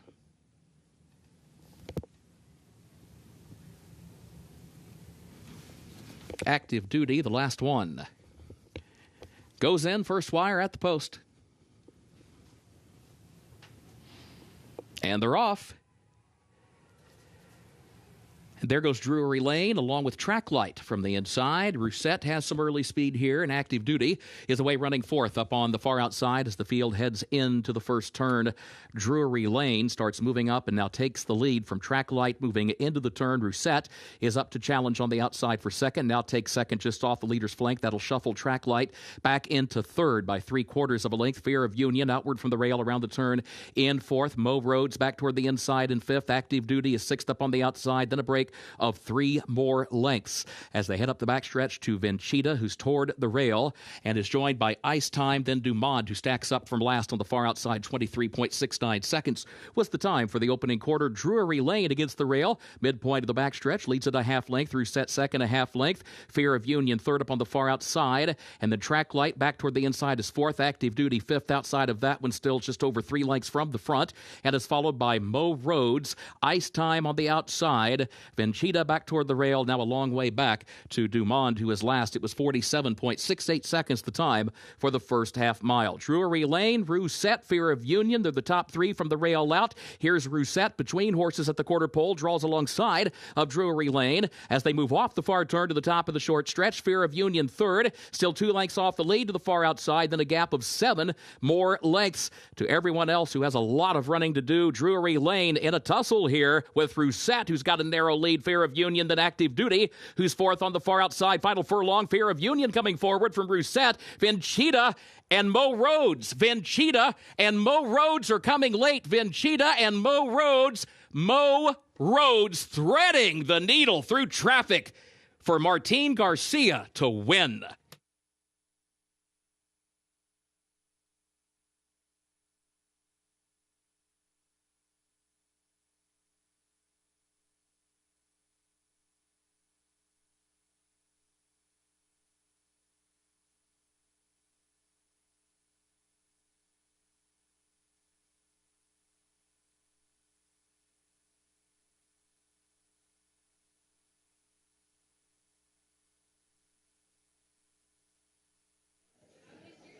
We are 3 races into this Wednesday afternoon, and 3 times we've seen horses rally from off the pace to win on the dirt course at Keeneland. And you see the 3 saddlecloth being carried by Mo Rhodes. He goes with the number 5 horse Vencita as they hook up, go to the inside, and start to battle and carry each other's momentum to the wire. And the 3 finished best of all.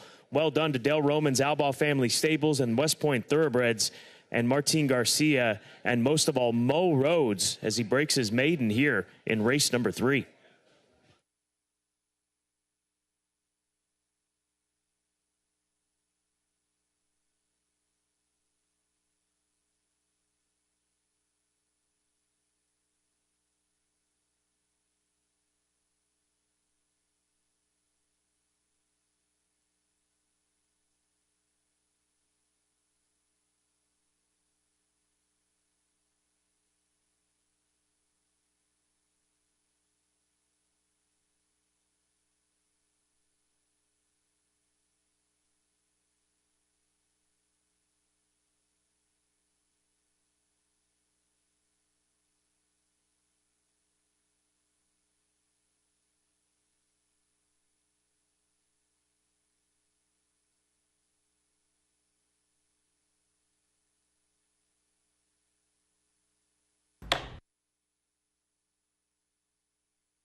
Unofficial results of Keeneland's third race. Number 3, Mo Rhodes, finished first.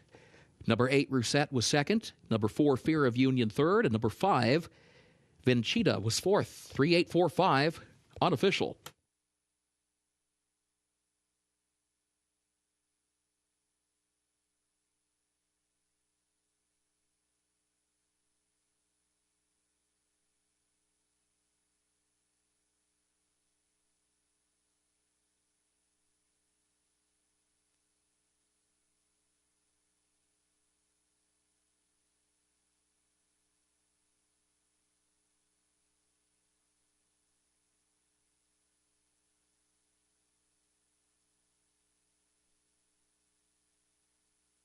Into the winner's circle for Keeneland's third race, number 3, Mo Rhodes, owned by the Albaugh Family Stables, LLC, of Dennis Albaugh, owned by West Point Thoroughbreds, LLC, of Terry Finley.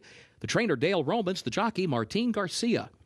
Mo Rhodes, a 3-year-old son of Quality Road out of Mo D'Amour by Uncle Mo, bred in Kentucky by Windstar Farm, LLC.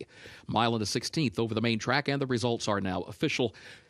Mile and a 16th, 1 minute 45.76 seconds. And again, the results official for Keeneland's third race, 3-8-4-5, the official results.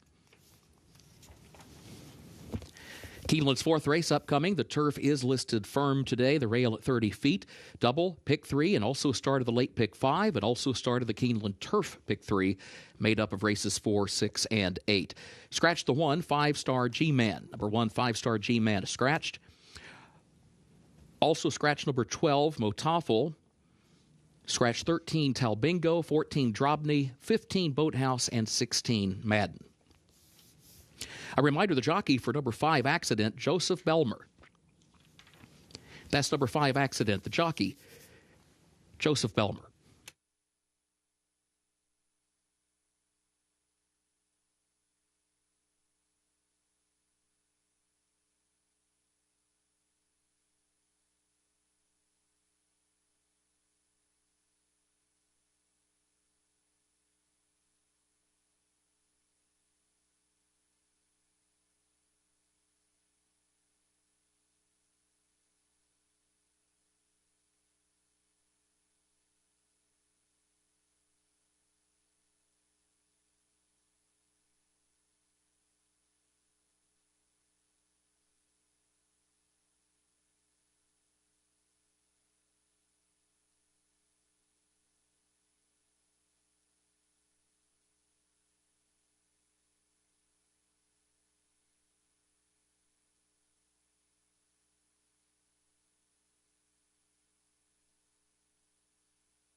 Race number 4 started the $3 Keeneland Turf Pick 3. Also starts the late pick 5 here at Keeneland Racecourse. It's a mile turf event for 3-year-olds and up.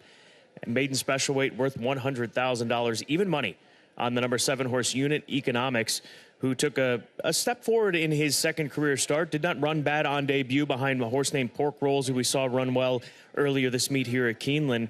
And also has run it twice against a horse named Malibu Springs, and was second to Malibu Springs, beaten just a neck in that most recent race. I prefer to that because Malibu Springs would come out of that March 20th event at Gulfstream Park, the last time we saw Unit Economics, and win a off-the-turf race here at Keeneland on the 10th of April by 6 3/4 lengths, albeit in the slop, but maintaining good form. You like to look for live races, common races, and like to see horses do nice things that have especially beaten potential runner or particular runners that you're handicapping in particular races. And that's the case with Unit Economics, not only with his last race, but Pork Rolls backing up his form from his career debut.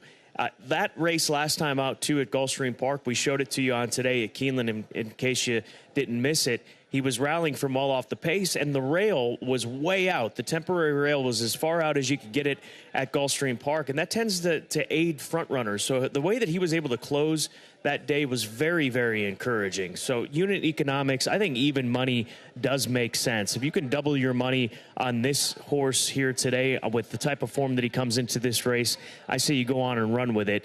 And he is going to hopefully hold at that price. We obviously have 18 minutes to post and start of the late pick 5. But as far as from looking at the late pick 5, there are others in here that have potential. Co-Invest, the number 8 horse, both Gabby and I's second selection. This is a colt by City of Light, owned by West Point Thoroughbreds and St. Elias Stables, bred by Rosalind Poland, who's had a great run over the last few years in breeding horses and bringing them to the Keeneland September sale. And this colt sold for $1.1 million back in 2022 at Keeneland September. He was second on debut.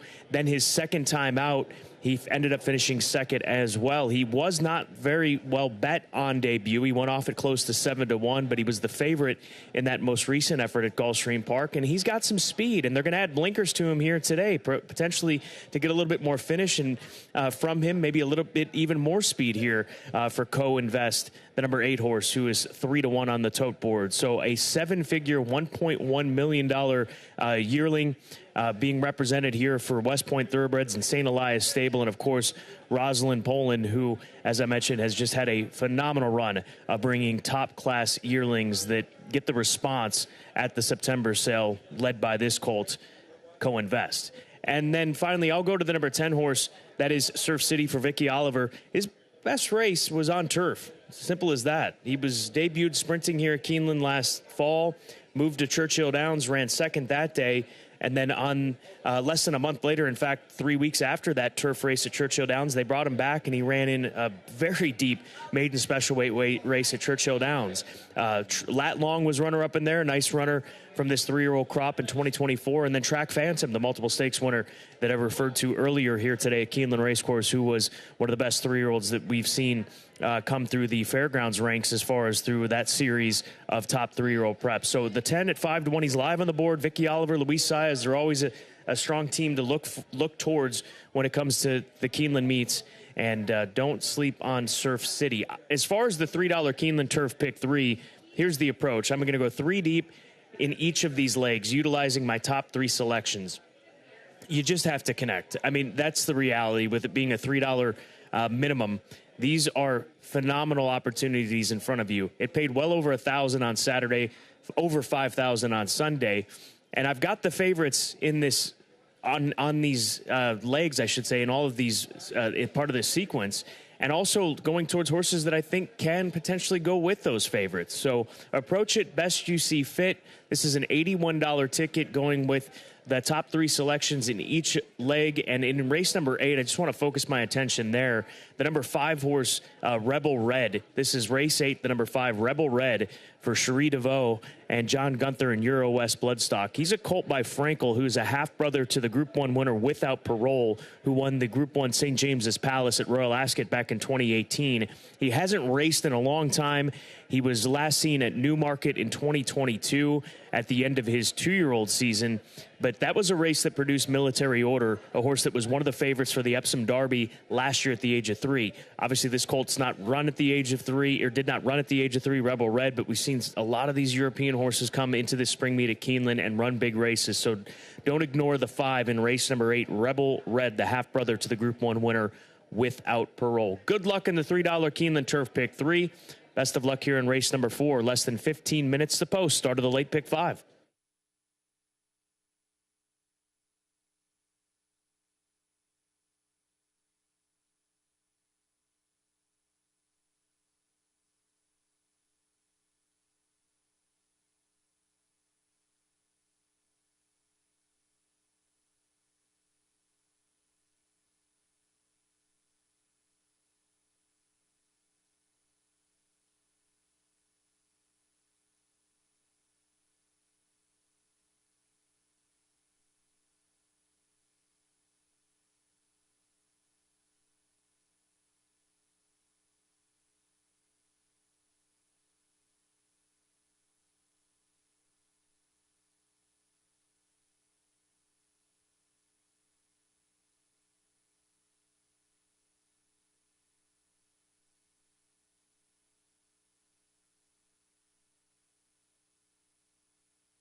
Looking ahead to Keeneland's 8th race. In race 8, the jockey for number 13, Agape Moo, will be Flavian Pratt. That's Keeneland's 8th race. Number 13, Agape Moo, the jockey, Flavian Pratt.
Horses are entering the track for Keeneland's fourth race, the Poplar Grove. Maiden special weight, 3-year-olds and up, 1 mile over the firm turf, the rail at 30 feet today. Double and pick 3 wagering start of the late pick 5, a start of the Keeneland turf pick 3, made up of races 4, 6, and 8. Scratch number 1, 5-star G-Man.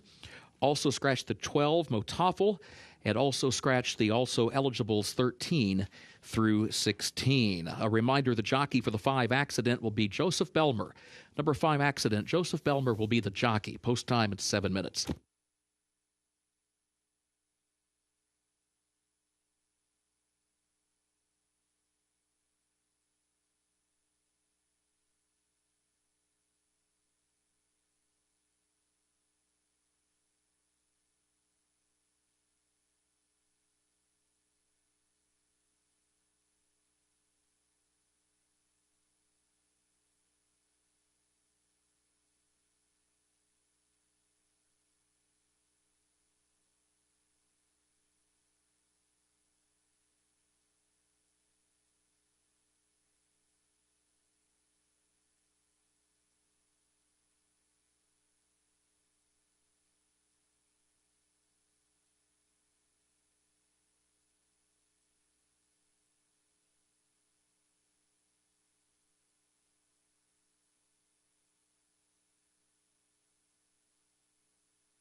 Unit economics now 4-5 on the board for Clarvich Stables and Chad Brown. He looks phenomenal. Son of Showcasing out of a Dark Angel First Dam.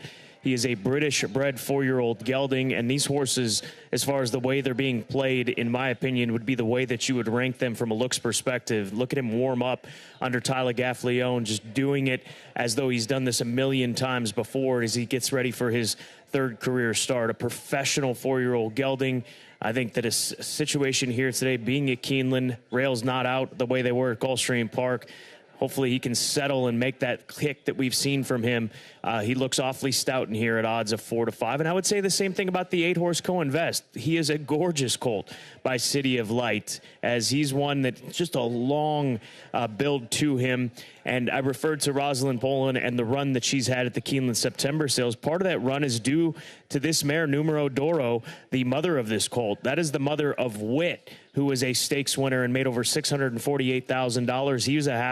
He was a $575,000 Keeneland September yearling from 2020, son of Practical Joke. So this colt here today, just so you can see how long he is, his long build, son of City of Light, the $1.1 million Keeneland September sale grad from 2022. Good luck to the entire team behind Co-Invest. And Tom Leach, his long shot is Uno Mas Bourbon, the number 3 horse at 7-1. Now, in his first 2 starts back in 2023, he ran against some stiff competition. Those races included Liberal Arts and Just Steel and Locked. And now, obviously, back at that point in time, we did not know what those horses would become, and they've become some very, very good 3-year-olds. Just Steel, that consistent warhorse-type runner for Dwayne Lucas, and Uno Mas Bourbon, after those 2 dirt races, finished a good 3rd on turf at Churchill Downs. So if you're trying to think outside the box, look towards the 3 Uno Mas Bourbon, who's 7-1 on the board. Less than 4 minutes before race 4 here at Keeneland, they'll be moving over to the firm-listed turf course to start this late pick 5.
Horses have reached the starting gate for Keeneland's fourth race, the Poplar Grove, start of the late pick 5 and start of the Keeneland Turf pick 3.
Moving into line, race 4.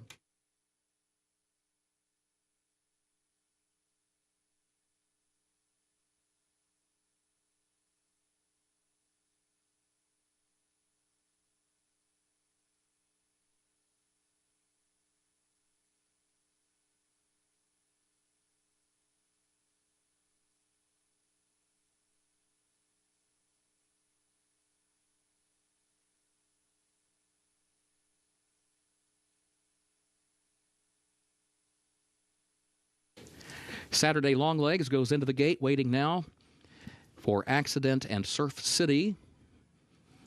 San Martin will be the last to load. Here's Gamblin' George moving in. Surf City approaches the starting gate.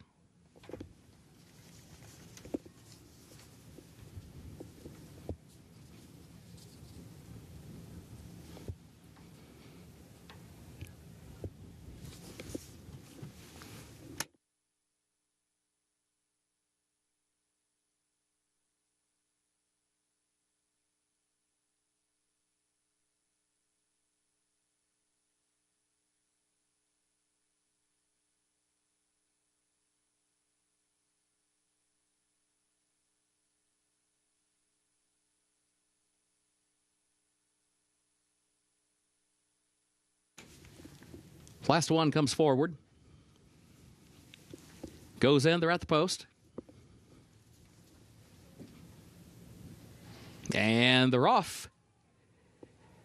There goes Gamblin' George between horses. Relampajo Verde to the inside, and Accident has early speed as well. Gamblin' George stacks up now to their outside as they head for the first turn. Relampajo Verde against the rail has the lead. Accident goes second, and Gamblin' George third. Surf City 4 wide in the fourth position. Out in the center of the course around the first turn, Uno Mas Bourbon is tucked away neatly against the rail, just 2 lengths behind the early leader. Now moves up into the fourth position. French Bred flanks that one, now starts to move between horses from fifth. Co-Invest is sixth. Surf City moves up wide, 1 spot from 7th. Saturday Long Legs is next, traveling along outward from the rail in 8th. Unit Economics is 9th at the midpoint of the backstretch, then a gap of 3 more lengths back to San Martin, who is last. The opening quarter, 22.82 seconds.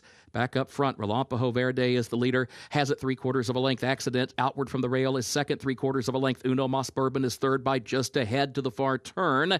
And then Gamblin' George fourth up on the outside. Surf City, French Bred back to the inside. Co-Invest against the rail, 7 lengths from the lead. Then Saturday Long Legs. Unit Economics is still at the back of the pack, next to last, starts to angle off the rail and is 9 lengths from the front as they move off the far turn. Relampajo Verde, Accident, Gamblin' George. Unit Economics has to go out to the grandstand side, center of the course. Still 7 lengths from the lead, though. Uno Mas Bourbon tries to find some run. Unit Economics is running down the center. Relampajo Verde still there, though. It still has the lead to the inside. Inside the final 16th, Relampajo Verde chased by Unit Economics. Unit Economics keeps coming forward. Relampajo Verde is still there at the wire. Photo for the win. Either Relampajo Verde or Unit Economics for the top spot.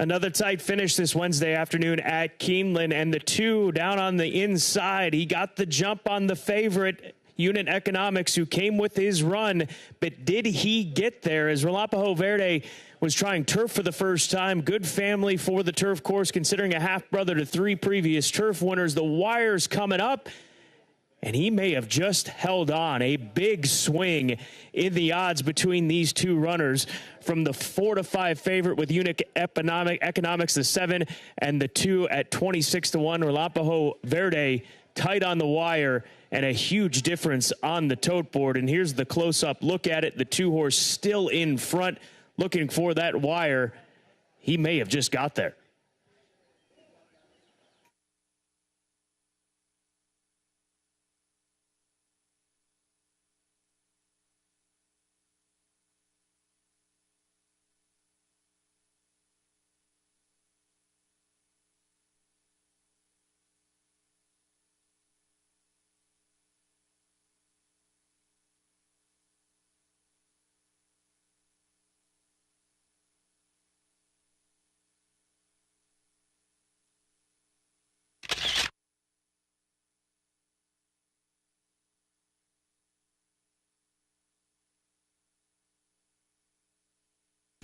Unofficial results of Keeneland's 4th race. Number 2, Relampajo Verde, finished first. Number 7, Unit Economics, was second. Number 3, Uno Mas Bourbon, third. Number 5, Accident, fourth. 2735, unofficial.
Into the winner's circle for Keeneland's 4th race, the Poplar Grove. Number 2, Relampajo Verde, owned by Walking L Thoroughbreds LLC of Scott Leeds. The trainer, Kenny McPeak. The jockey, Brian Hernandez Jr. Relampajo Verde, 4-year-old gelded son of Bolt Doro, out of Colina Verde by No Heights, bred in Kentucky by Highlight Thoroughbreds and Huff Stables. The Keeneland September graduate, Relampajo Verde, gets the 1 mile over the firm turf today, 1 minute 36.14 seconds.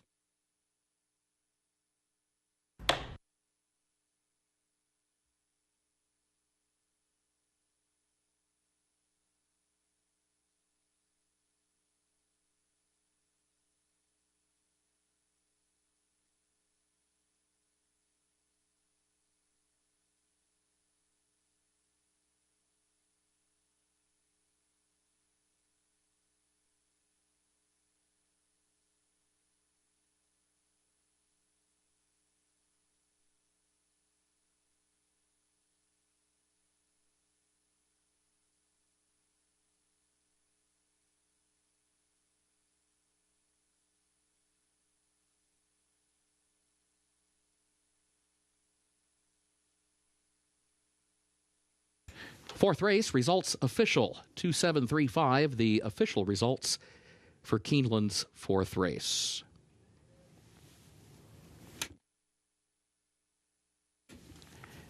In the winner's circle, the Poplar Grove trophy presentation to the connections of Relampajo Verde.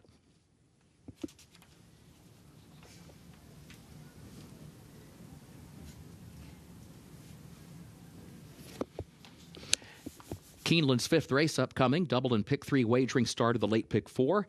Fast track, firm turf today. In race 5, scratch number 8, Air Force Cruising. Scratch number 8, Air Force Cruising. Jockey of number 3, Star of Caesarea, Tyler Gaffalione. That's number 3, Star of Caesarea, Tyler Gaffalione, the jockey. On the 4, Al Amique, the jockey, Jose Ortiz. That's number 4, Al Amique, the jockey, Jose Ortiz. And number 9, Cowboy Luke, make the jockey, Ray Lou Gutierrez. Ray Gutierrez, the jockey for number 9, Cowboy Luke.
Race 5 is coming up next to kick off the final pick 4 opportunity of the afternoon. 6 furlongs on the dirt for this maiden claiming event.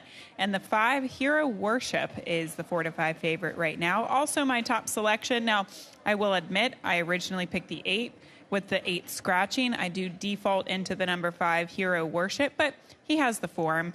Even if you look at his dirt races, he went against some really good competition down there at the fairgrounds. Doncho being one of them, very fast horse, and he just could not keep up with those sprinters. Brad and the connections trying him on the turf subsequently to see if that would unlock some untapped potential. But at the end of the day, this is a horse that just needs to drop in class, and he does that today for this $30,000 tag for the connections. Again, the 5 Hero Worship going to be the top selection. I guess the only concern with him would be the lack of overall speed. Maybe with the drop in class, he can find himself a little bit more forwardly placed, but from his races thus far on the dirt, it does look like he should be able to close from off of the pace. The 3 Star of Caesarea is sent out by Tom Amos, and Tyler Gaffalione picking up the mount on this 26-1 shot. Again, another horse that hasn't really shown much speed, but you don't know what this horse is capable of now getting to the main track for the first time. He was bet to a decent price in debut, 5-1, and he didn't really pick up the pieces that day. He would come back against higher level competition. Tom Amos stepping him up a little bit in class in his second start, and he made a little bit of a bid, but at the end of the day just finished 6th against that field of 9. I think when I approach this race, especially with the scratch of the 8, I like the 5. The 5 looks like the horse to beat, but then you have to throw in prices underneath, especially considering 4-5 favorite, maybe the 3 could run second or third, and you can get a nice exacta or trifecta here. One other horse, the 11 Oive for Cherie DeVaux. Cherie has had a very strong meet thus far, winning with all different types of horses, but this horse just seems well spotted. He's been going against the maiden special weight level. He clearly couldn't keep up with sprinters last time out, where he showed speed and faded, but I did like to see that improved speed last time out on the turn back and distance. I think that is going to help him against this group, because we're talking about some of the top contenders in here, and many of them seem like they don't have much speed at all. And the one horse that looked like the lone speed in here was the 8, and now with him out, you kind of have to go back to the drawing board and think to yourself, who is going to be that pace setter?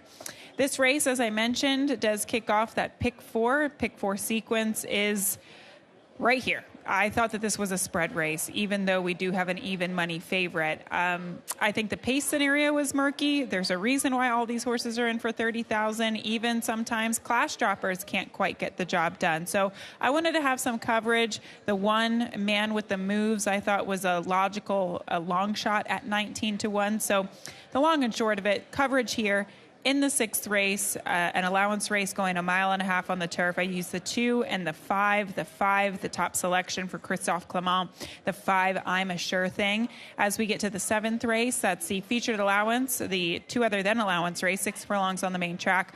I used the 2, A Seed, as my top selection, the 3, Howl, coming back off of a layoff for trainer Brad Cox, and then the number 8, Amaretti. Then we get to the final race of the day. I really like the 5, Rebel Red, probably one of my stronger opinions of the day. So I did include that horse, as well as the 10. John the Beer Man is just kind of a backup for me for trainer Chad Brown. I thought it would be kind of chalky in the final leg, but hopefully we can pop with some prices in the middle. So the late pick 4 does kick off here in the 5th race. Ticket cost for me is $42 play. Hope you get your wagers in here. We'll take a closer look at some of these contenders as they go trackside and report in just a few moments. Good luck.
Horses are entering the track for Keeneland's 5th race. Maiden claiming event, 3-year-olds and up. The price $30,000, 6 furlongs over the fast main track. Double and pick 3 wagering started the late pick 4.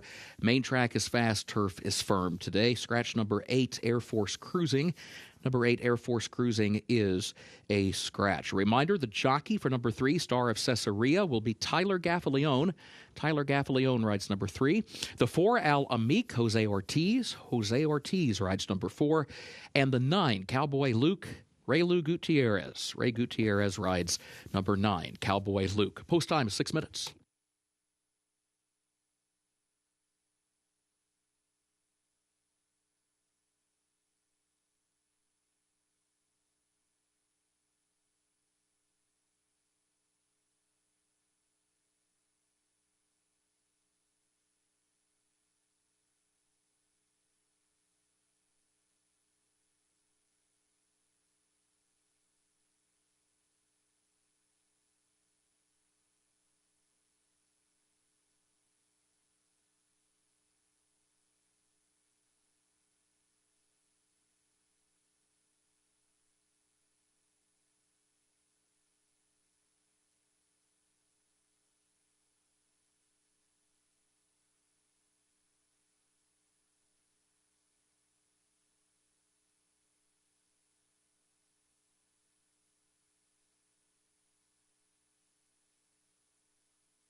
As previously mentioned, the Pick 4 does kick off in this 5th race today, so we wanted to look at some horses outside of the 8-5 favorite, which is the 5. The 1, Man with the Moves, I thought was a pretty interesting horse, at least on paper. As a long shot, I thought his race 2 starts back was really solid. He posted a fast Beyer speed figure for that effort, and that was the only time that he was in for a tag. Now he drops down to the lowest level he's ever been, and I think he should be able to show some speed from the rail. He looks great, too. He's a very big, good-looking horse on the track. So we'll see what he can do, but pay attention to this horse, 16-1. Man with the Moves, I think, is a horse that can certainly outrun his odds.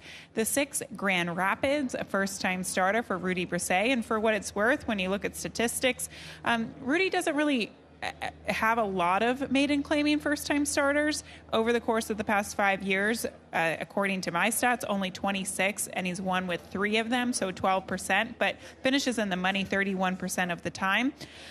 This horse, he looks great. He's the son of Into Mischief. He certainly looks like that, but he is out of the dam Bird at the Wire. She actually got a lot better as she got more distance. She was a Grade 1 winner at 7-8, so she was at least handy enough to win at that middle distance, but she won races like the Gulfstream Park Oaks. She ran in the Kentucky Oaks. She's a really, really nice mare. So when I look at this horse, he might be able to win first time out, but you can see how physically long he is. He's a very long, tall horse, and I wonder if the 3/4 might be a touch too short, but at the same time, he's probably spotted at the right level today. So we'll see what he can do. He's actually entered from the Keeneland April sale on Friday evening as hip number 6. So do take note of that. As we get to the 11, Oy Vey for Cherie DeVaux, this horse drops in class. He makes a lot of sense in this race, just considering the races he's coming out of and the fact that he showed speed against tougher level of competition last time out. He's getting a good warm-up in there under Irad Ortiz Jr. He looks well. All of Cherie's horses are well turned out, but he just has a lot of positive energy that I'm seeing on the track today at 4-1. We'll see how it all plays out. We're 3 minutes away from the 5th race. Good luck.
Horses have reached the starting gate for Keeneland's 5th race, start of the late pick 4.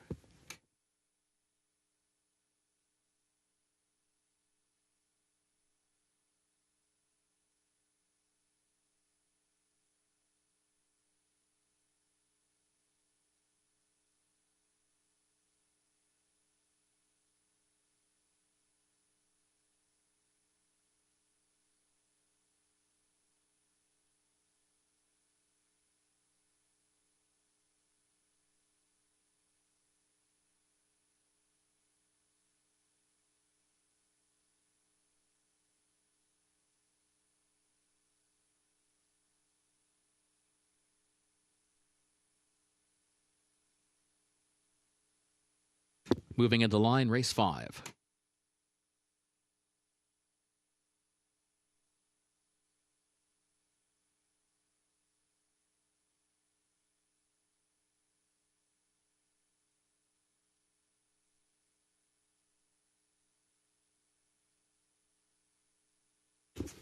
Tiger's Legacy moves into line. Star of Caesarea comes forward, along with Cowboy Luke. Alamik moves into line.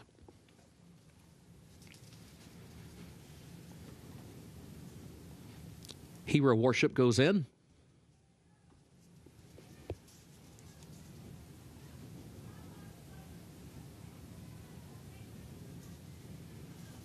One Sharp Tiz.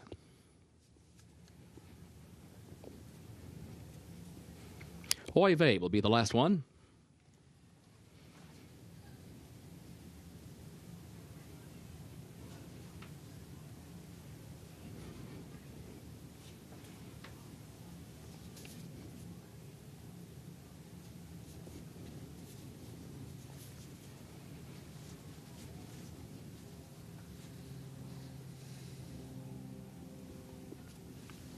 Last one goes in. They're at the post.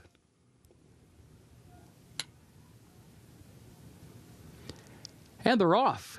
Tiger's Legacy is quick into stride, but will have company. Cowboy Luke is right there in the opening strides as well. Cowboy Luke moves up, puts a head in front. Tiger's Legacy slides down toward the rail. In second, Oy Vey. A wide third, Grand Rapids between horses moves up one spot from fourth. Hero Worship is fifth, placed down toward the inside, nearly 4 lengths off the lead. Then a gap of 3 more lengths. Man with the Moves is in 6th position. Star of Caesarea in 7th between horses as they move on to the turn. One Sharp Tiz, then Alamik, who drops out to the back of the pack, and On Tap is last, opening quarter 22.62 seconds. Around the far turn, Tiger's Legacy leading Grand Rapids by a length, and then Oy Vey, who's third up on the outside, 3 lengths off the lead. Gap of 4 more lengths back of that one, Cowboy Luke, and 4 more back of that one past the quarter pole to Hero Worship, who is still some 8 lengths from the lead. Back up front, Tiger's Legacy chased by Grand Rapids, chased by Oy Vey, and then Hero Worship, who is still far back into the final furlong.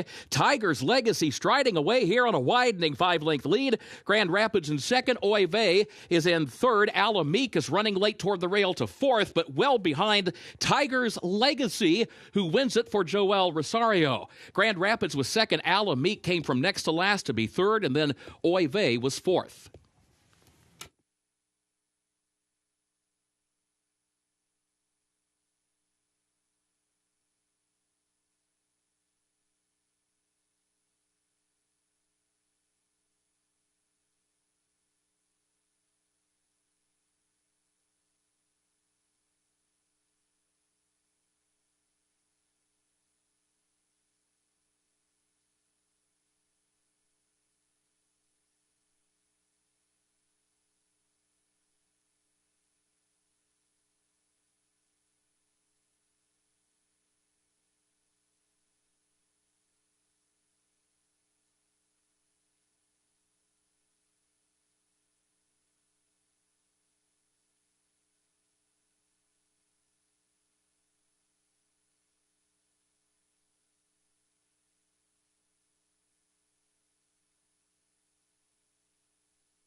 Unofficial results of Keeneland's fifth race. Number 7, Tiger's Legacy first.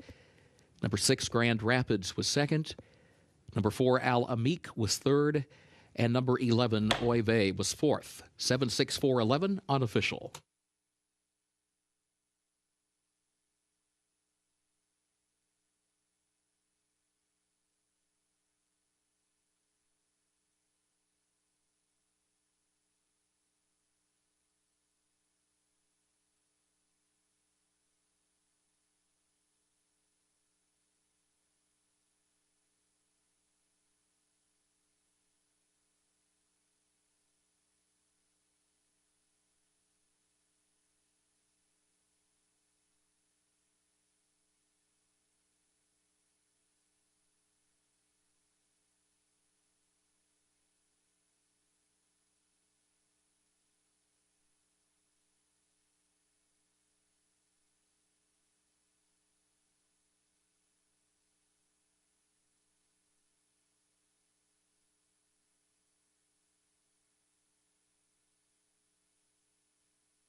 In the winner's circle for Keeneland's fifth race, number 7, Tiger's Legacy, now the official winner, owned by the Walmack Farm of Gary Broad, trained by Chris Davis, Joel Rosario, the jockey. Tiger's Legacy, 4-year-old gelded son of Into Mischief, out of My Lady Luck by Hard Spun, bred in Kentucky by John Oxley. 6 furlongs over the main track, listed fast, 1 minute 10.75 seconds, and the results are official 7, 6, 4, 11. The official results for Keeneland's fifth race. Keeneland's sixth race upcoming.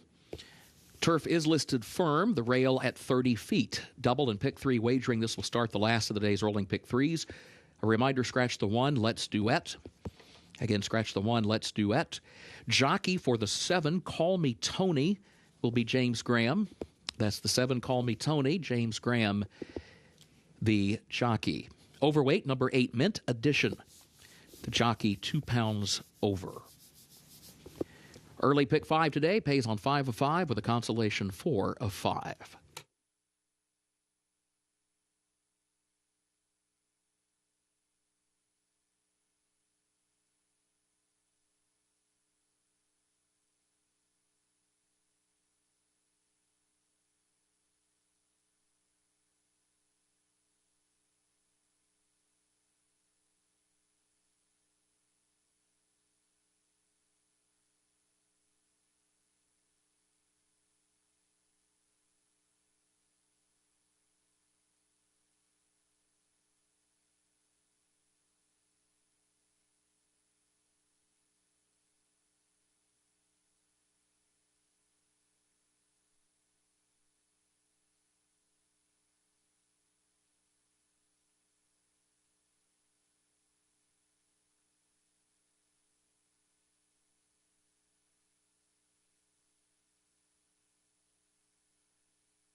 Sixth race is next, a 1.5 miles on the turf course, listed as firm for this first level allowance race. And the 5, I'm a Sure Thing, is in many ways, I think, the filly to beat here. She's just been incredibly consistent. And she also had experience running the distance of a 1.5 miles last time out. Now, she caught a pretty modest field that day. It was an off-the-turf event down at Gulfstream Park. She got a great trip under Tyler Gaffalione. He actually rode her perfectly that day, just finding kind of a seam to spurt through horses, finding herself forwardly placed in a slow early pace as well. So it really just all worked out for this filly last time out. But even if you go back to her race on the turf course at Gulfstream back in the beginning of January, I still thought that was a winning effort, although she did lose by just a neck. Her form stacks up against this competition, and she kind of looks like a filly that's getting better and better, and this 1.5 mile distance seems to suit her very well. Now, one horse that is the class of the field, it's the 2, Viva La Red. She's a co-favorite right now at 5-2. I really was expecting this horse to be a heavier favorite because she deserves to be. She comes out of a grade 3 event last time out against McCulloch, who's a really nice filly for Chad Brown. Prior to that, the grade 3 Very One, La Proviante. We're talking about graded stakes horses, even the field within, the horses within those grade 3s, we're talking probably grade 2, sometimes even grade 1 types of horses. That's how tough those races came up. She's a type of filly, or mare I should say, that totally turned a corner when she got back to the turf course. She clearly looks like a 1.5 miles, these marathon distances on the turf, is right for her. Maybe she's a little chilly. She's not necessarily the favorite because of her 1-for-22 record. But I think you have to consider the fields that she has been facing. And I also do think she comes into this race in better form than where we saw her in the fall of last year when she was at Keeneland. So we'll see what she can do. I hope for a forward trip, considering kind of this compact field. The number 3, Condone, is the final horse I'll get to for trainer Vicky Oliver. This horse clearly needs to go a little longer. They tried her on the turf just a couple of weeks ago on opening weekend here at Keeneland, going the mile. She just lost contact with the field. She's not very quick. She doesn't have a lot of early speed, but she does look like one of those stayers or horses that can just maintain. And sometimes horses with her type of profile, her type of running style, they get better with more distance, and clearly her best race on form was going 1.25 miles. So I do like her chances getting to the turf course going the 1.5 miles. We'll see what happens here as horses are getting saddled and ready for the party here for the 6th race coming up next to kick off that final pick 3 opportunity of the afternoon.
Horses are entering the track for Keeneland's 6th race, the Paramount. Allowance for fillies and mares age 4 and up. 1.5 miles on the turf, listed firm, the rail at 30 feet. Double and pick 3 wagering starts the last of the day's rolling pick 3s. Scratch number 1, Let's Duet. A reminder, the jockey for number 7, Call Me Tony, will be James Graham. Overweight, number 8, Mint Edition, jockey 2 pounds over. Post time in 7 minutes.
The field is warming up for the 6th race, and here's a closer look at Awasef, the number 4 horse, at 5-1. Now, she hasn't been seen since March of last year, so a year-plus layoff she's coming off of, and she's also making her North American debut for trainer Brian Lynch. Brian has done very well, especially recently with his horses making their North American debut, so maybe she can follow suit with the recent trends, but she also looks very fit today. She certainly doesn't look like a horse that's coming in off of these long layoffs, and sometimes people look at long layoff horses and think, oh, well, there's no way they could be ready to run 1.5 miles off of a year layoff, but I actually find 1.5 miles on the turf is probably a little bit easier to get a horse fit versus, say, 7/8, where they're kind of in an all-out sprint, an elongated sprint, whether it be the 1-turn mile or 7 furlong race. But that aside, she looks very fit. She looks like a horse that's definitely had some races underneath the belt. So looks like she's been working very well in the morning. She is a Clocker Report pick as well. We talked about her on the morning show and today at Keeneland. So a lot of things to like about this horse coming in off that layoff and trying the U.S. for the first time. We'll take a look at another runner, and that's the 9, Holy Foley, for trainer Brian Lynch. She just cannot keep up with her competitors at shorter distances. She's tried the mile several times before. She comes with this nice closing kick, but most of the time she just runs out of real estate. The one time that she did go 1 1/8 miles on the turf course was actually quite fast given the fractions and given the distance of that race, and she found herself just a length from off the pace, and I think that's telling because of the lack of overall pace in here. I would move her forward a couple of jumps because of the fact she could find herself a little bit closer at 1.5 miles and the lack of overall pace. She also looks really well on the track, warming up under Johnny Velasquez. It's a very interesting group of horses. Once again, 1.5 miles on the turf course. Your favorite right now is the 5, I'm a Sure Thing, hoping for back-to-back wins on form. 4 minutes out from the 6th.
Horses have reached the starting gate for Keeneland's 6th race, the Paramount.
Moving into line, race 6.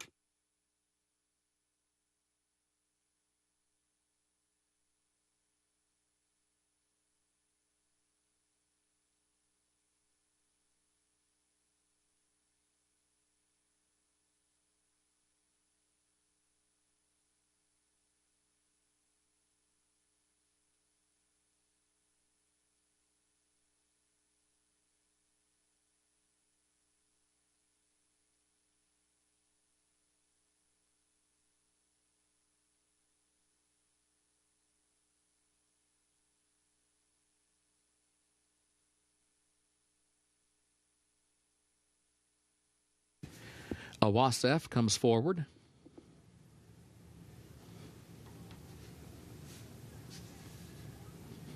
I'm a Sure Thing moves into line. Mint Edition. Holy Foley goes in.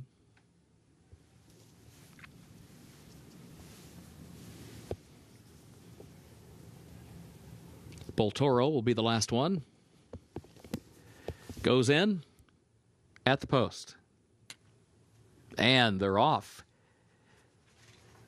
There goes Boltoro from the far outside. I'm a Sure Thing. And now Awasef. Awasef moves up and has the early lead. Mint Edition will come forward out of a crowd into second. Viva La Red is third down toward the inside. I'm a Sure Thing is fourth. Boltoro a wide fifth as they move on to that far turn. Condone is back toward the inside in sixth. Then a gap of 3 more lengths. Back to Holy Foley, who travels in seventh. Call Me Tony is eighth. Maria's Revenge is last of the 9. And Mint Edition, after getting the lead, is opened up here on a 6-length lead, moving to the top of the stretch for the first time. The opening quarter, 23.73 seconds. Mint Edition shows the way by 6. Back to Awasef, who is second, has company there with Boltoro to the outside, and then Viva La Red, who inches forward against the rail in the 4th position with 1 circuit to go. And then further back comes I'm a Sure Thing, who is placed outward from the rail between horses and moves up into the 5th spot. And then Condone, Holy Foley, Call Me Tony, Maria's Revenge at the back. It was 48.06 seconds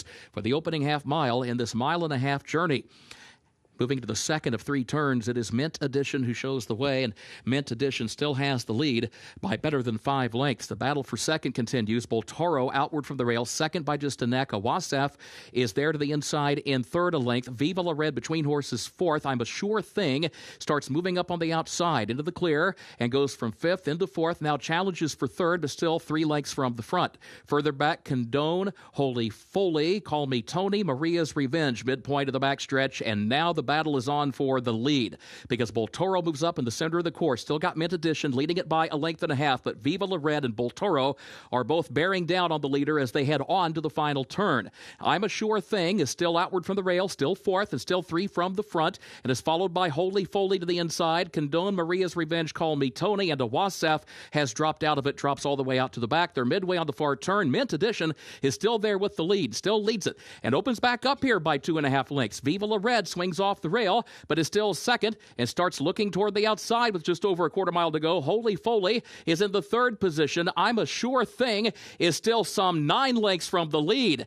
Now here comes Holy Foley from the far outside final furlong. Mint Edition still has the lead, and Viva La Red between that pair. Viva La Red puts ahead in front. Holy Foley is there on the outside. Mint Edition in third, and then Call Me Tony is fourth. Holy Foley short lead from Viva La Red. Holy Foley, John Velasquez to win it. Viva La Red was home second. Mint Edition was across the line in third, and then further back it was Call Me Tony who rallied up to grab fourth.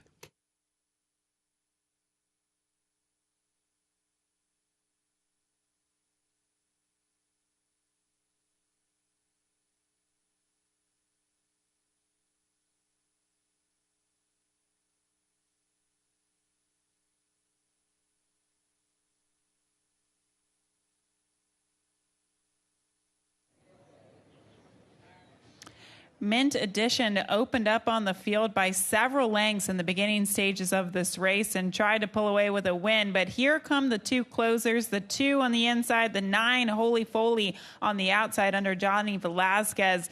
He asks this horse for a little bit more coming down the lane to try to get past the 2, and he gives it back here to get up by a couple of lengths in the end. The 9 Holy Foley on the stretch out in distance. This really picks up another victory on her record. The 9-2-8-7 unofficially across the finish line.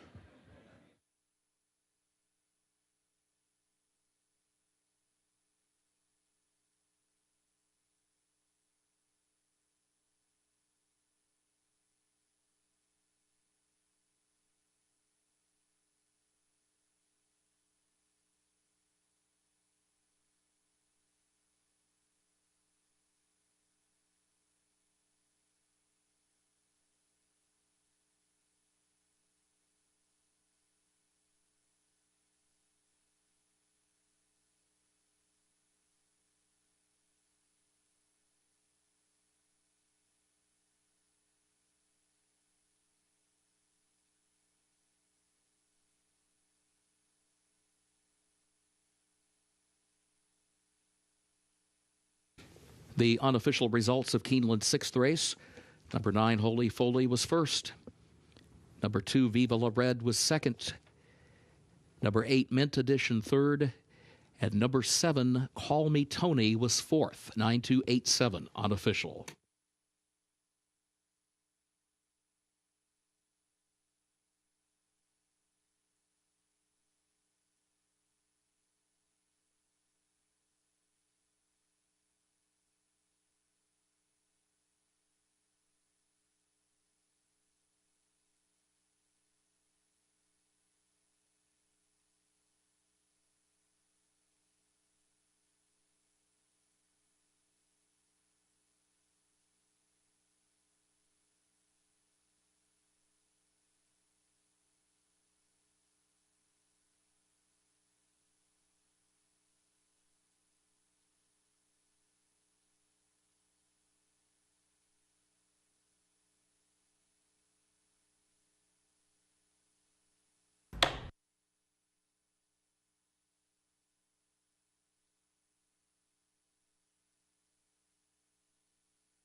Moving into the winner's circle for Keeneland's 6th race, the Paramount. Number 9, Holy Foley, owned by Perrine Time Thoroughbreds of David Perrine, trained by Brian Lynch. The jockey is John Velasquez. Holy Foley, a 4-year-old filly by Point of Entry out of Bellissimo by Awesome Again, bred in Kentucky by Adena Springs. 12 furlongs over the turf listed firm, 2 minutes 29.78 seconds. Keeneland November graduate Holy Foley in race 6.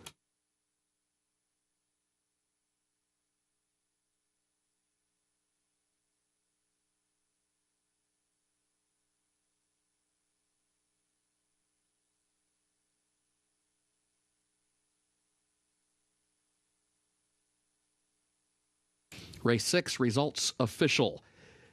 9287. The official results.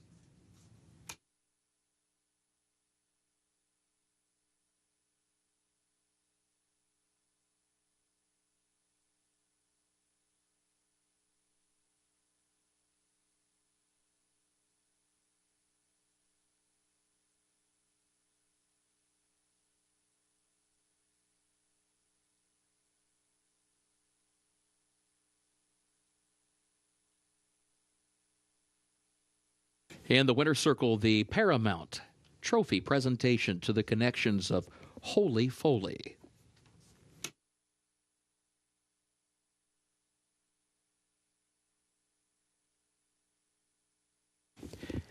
Keeneland's featured 7th race upcoming. This will start the last of the day's rolling doubles. The main track listed fast. Scratch number 5, Charriere. Again, scratch number 5, Charriere. Overweight, the 6, Lure 'em In. The jockey 2 pounds over. It's number 6, Lure 'em In. The jockey 2 pounds over.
It's now time for our featured event, Race 7, a nice 2 other than allowance race for these fillies. They're going to be heading out to the main track at the distance of 6 furlongs, and the 2 seed is going to be my top selection here, this Juddmonte Homebred by Into Mischief, sent out by Chad Brown and Irad Ortiz Jr. with the call here. Look, they tried several things with this filly. When you have a really nice 3-year-old that clearly has talent, you try to stretch them out a little bit in distance. You know, last year as a 3-year-old, they tried to stretch her out in the Grade 1 Acorn. That didn't really pan out for her. Then they tried her long once again at Saratoga against Restricted Stakes Company. At the end of the day, she is just a better sprinter. You can see her have that really nice punch in the final 16th of a mile in her sprint races on the dirt, and that's why she finds herself back in at this spot. Not saying that she might not be able to get more distance later on down the road, but this just seems like a really good spot for her, and clearly last year she was better sprinting, and she finds this nice allowance field. She's tactical too. She can be on the lead. She could come from off of the pace. She is just a really nice filly, and she's gone against some really nice sprinters as well. This time last year, she ran in the Grade 2 8 Bells against the likes of Red Carpet Ready, who's a multiple, I think she's a multiple graded stakes winner, but definitely obviously a graded stakes winner as she won that Grade 2 8 Bells. So a seed, I think, comes to this group with class. She comes in off the freshening, and clearly she has handled this surface before in the past, as her last win was right here in the fall against Allowance Company. The number 8, Amaretti, is next. She's 2-1. Trainer Bill Mott, this Dolphin Homebred. I like the fact that she has recency. So we're talking about a seed, the 2. We'll eventually get to Howl in a minute. Both of those fillies haven't been seen since the fall. And I think the upper hand, the edge here with Amaretti, is that she has recency. It was at Aqueduct back in the later half of February, and it was a nice race. She's very fast. I know she has this outside post position, but I think she's probably fast enough to clear the fields here under Jose Ortiz. And if she doesn't, well, she's also run races. She's run well, stalking or closing. I do think her best foot forward is probably on the lead. She looks like she's come into this race very sharp, including that recent drill at Churchill on the 14th of April in 47 flat. So I do like her chances. And like I said, that one race under the belt could really give her the edge against this field today. That takes us to the 3, Howl. And we haven't seen her since December. She tackled Grade 1 Company in the La Brea. I just think it's a curious 3-year-old campaign. We heard from Brad Cox on the Today at Keeneland show say that he got her and started, her season late in her 3-year-old season. She won against Maiden Special Weight Company here at Keeneland very impressively. And then they took her to Laurel Park for a restricted or a listed stakes race. She won the Safely Kept. That gave the connections the confidence to ship her all the way out to the West Coast and the Grade 1 La Brea. Brad saying that they had to van her out there. We've heard this, that it's really difficult to get flights out to the West Coast, and that's a lot to ask for a lightly raced filly. And obviously things went awry against that field, and it was a Grade 1 caliber type of field. I like her. You have to ask yourself what price you're willing to take on her. She's 8-5 right now. She does come off the layoff, but I don't think that this is an easy field. We have some really accomplished fillies in here with some seasoning as well. So we'll see what she can do. I think she's very talented. This is a tough group that she has to come in against off the layoff. She is your current favorite at 8-5. We'll take a closer look at these fillies as they go postward and report trackside in just a few minutes.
Horses are entering the track for Keeneland's 7th and featured race, the Headley.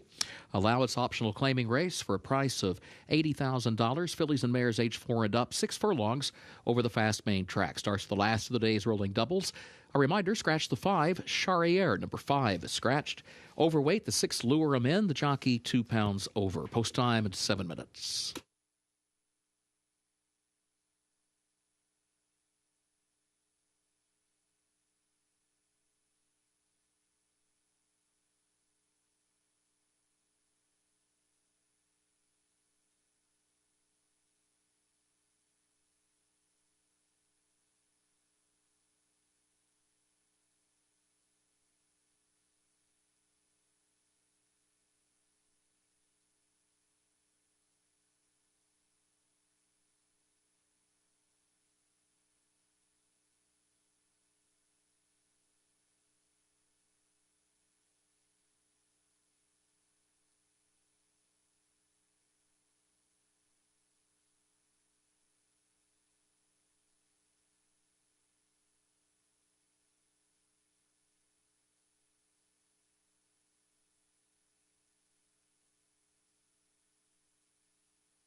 Here's the number 1, Unsung Melody. She's getting a nice warm-up there under Relu Gutierrez prior to race 7, the featured event.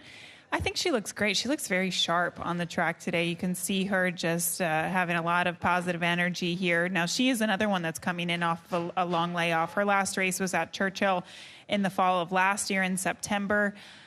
A couple of things that I like about her. Number 1, she clearly looks very fast. She looks keen. She looks fresh off this layoff and ready to go. She might get a little bit of pace pressure today. That could be the concern.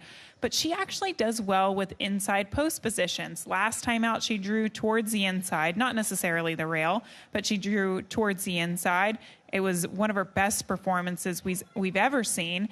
When she broke her maiden at Oaklawn last year, she drew to the inside. And I'm just saying that because sometimes these really fast fillies, they don't always like to be headed. They don't like horses with that pressure to the outside.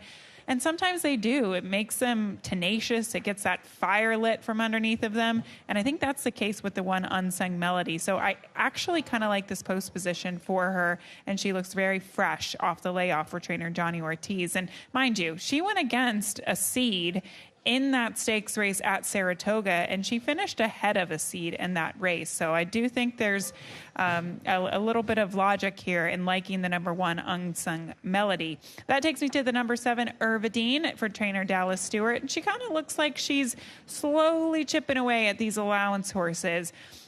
She did manage to win first time out, but it seems like her best 2 races on form have been her last 2 races. She came off a slight freshening last time out to finish second against 2 other than Allowance Company. But from a figure standpoint, her best 2 races have been her last 2 races. So that maybe this is a filly that is headed in the right direction.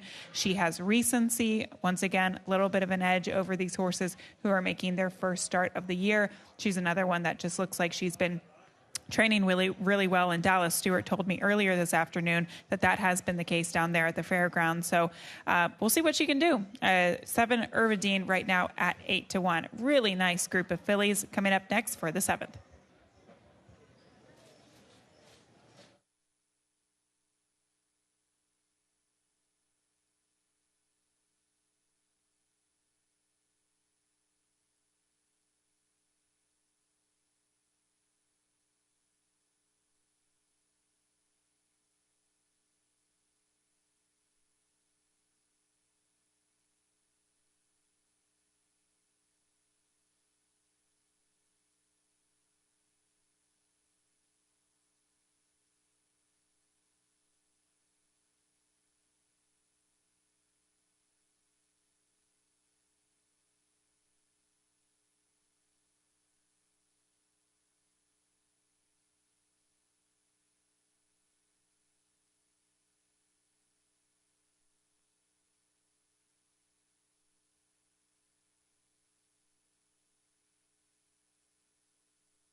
Horses have reached the starting gate for Keeneland's 7th and featured race, the Headley.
Your attention, please. A late scratch.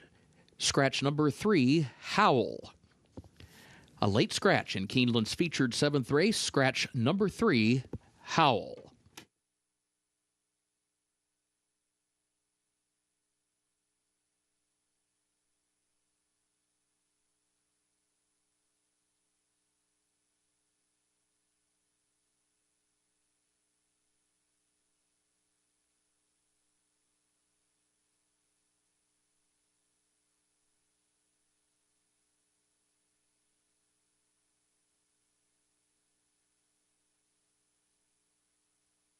Once again, horses have reached the starting gate for Keeneland's 7th and featured race, the Headley.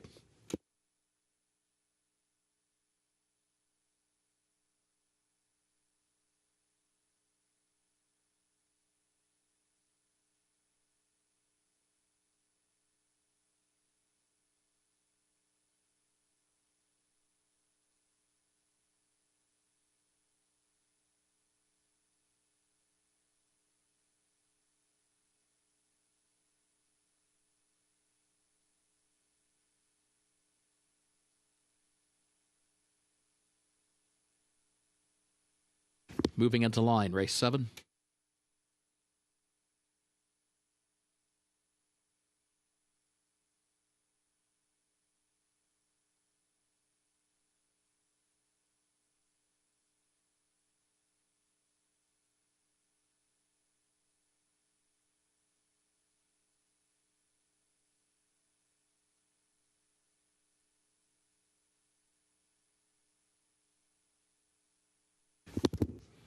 Unsung Melody and Exceed go into the gate.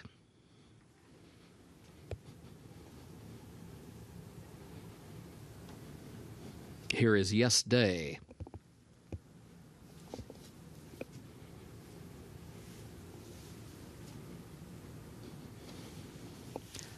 Lure 'em In comes forward. 2 more to load.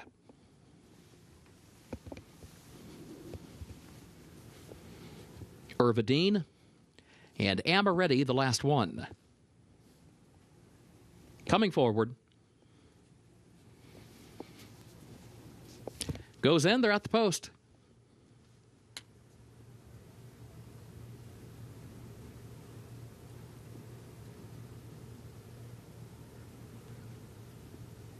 And they're off. Amaretti broke alertly. Unsung Melody did as well. Then Exceed in between horses along with Irvidine. Headed up the back stretch. And it will be Unsung Melody with the early lead now. Leads it by almost a full length. Amaretti second on the outside by just a neck. Exceed is third down to the inside. Irvidine backs away into the 4th position. Then a break of 3 more lengths as they head on to the turn to Lure 'em In. Yes Day is at the back. Opening quarter went in 22.3 seconds. Unsung Melody, the leader, midway on the turn. Amaretti just off the leader's flank in second by 2 lengths. Exceed is in third by 3/4 of a length. Irvidine fourth on the outside. Then a gap of 7 more lengths back to Lure 'em In and Yes Day, who's at the back as there's just over a 1/4 mile to go in the feature. Amaretti with a narrow lead. Exceed swinging up to her outside, though. These two going at it now as Unsung Melody drops back. And then Irvidine, who's fourth on the outside. Exceed has the lead into the final furlong. Amaretti is fighting on, but she's second, just over a 16th to go. Exceed leading it by almost a full length now. Exceed, Irad Ortiz Jr. to win the feature. Amaretti was across the line in second and was followed by Irvidine in third.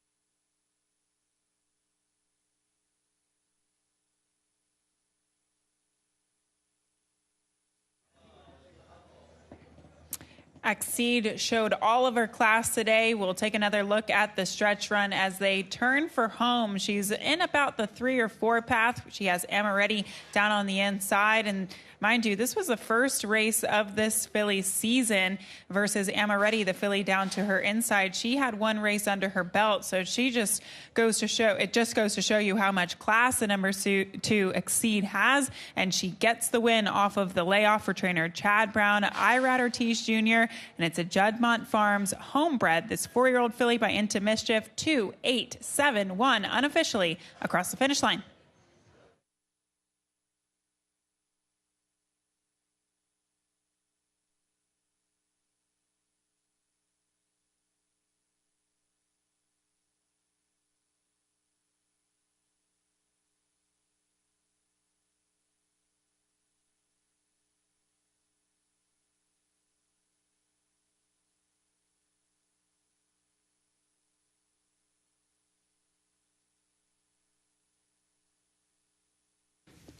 Unofficial results of Keeneland's 7th race. Number 2, Exceed, finished first.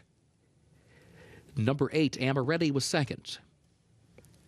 Number 7, Irvidine, was third.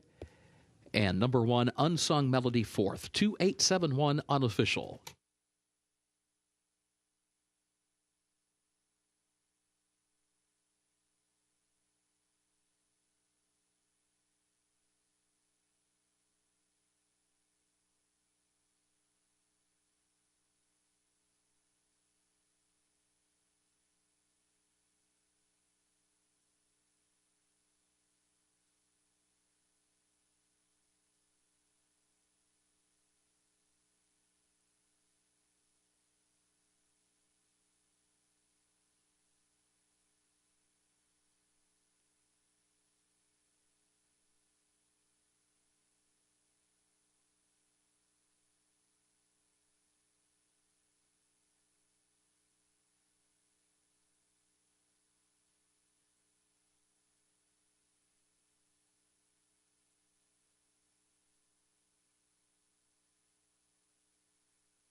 In the winner's circle for Keeneland's 7th and featured race, the Headley, number 2, Exceed, owned by Juddmonte of Fahad bin Khalid, trained by Chad Brown, the jockey Irad Ortiz Jr.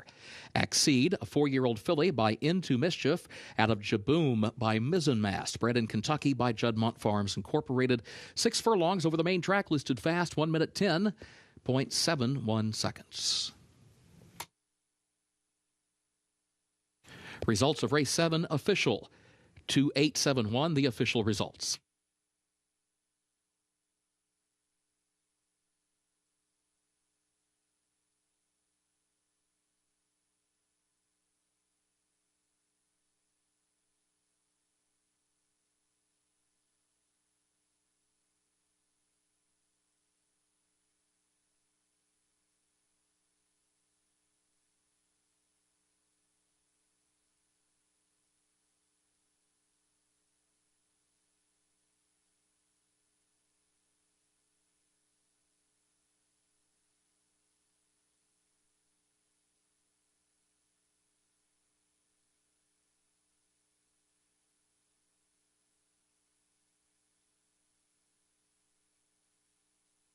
In the winner's circle, the trophy presentation for the featured Heedley to the connections of Exceed.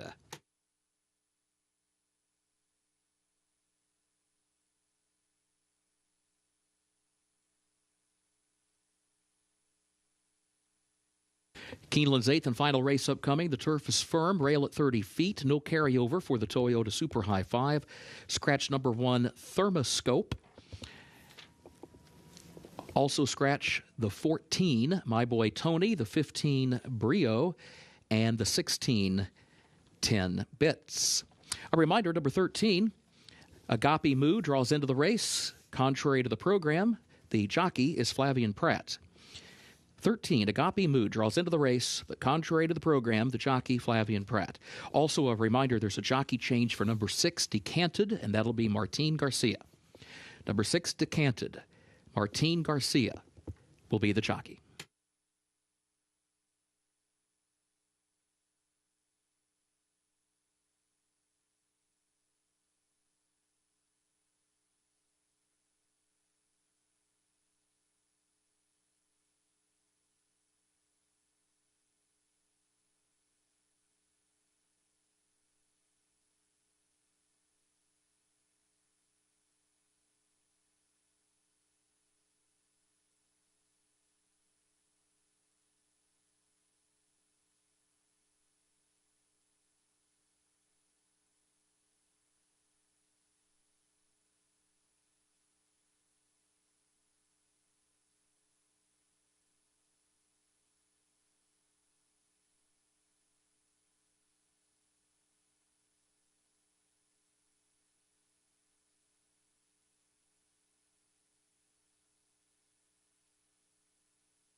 Horses in the paddock for the nightcap, the 8th and final race here at Keeneland Racecourse. And the 5 Rebel Red will be the top selection for me.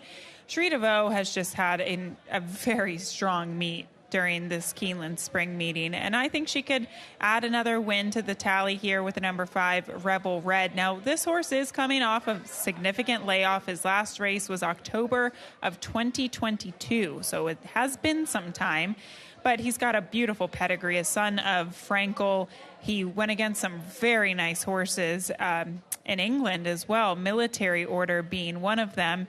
It's kind of a guessing game with this horse, guessing whether or not he's going to be fit and ready to go off this layoff. But just considering, where he ran in his first 2 races and the company that he kept in those 2 races, I do think that there's a lot of class to this horse, even considering the pedigree. So the 5 Rebel Red, he looks beautiful in the paddock as well. He's going to be the top selection for me with Irad Ortiz Jr. in the saddle, looking for the late double.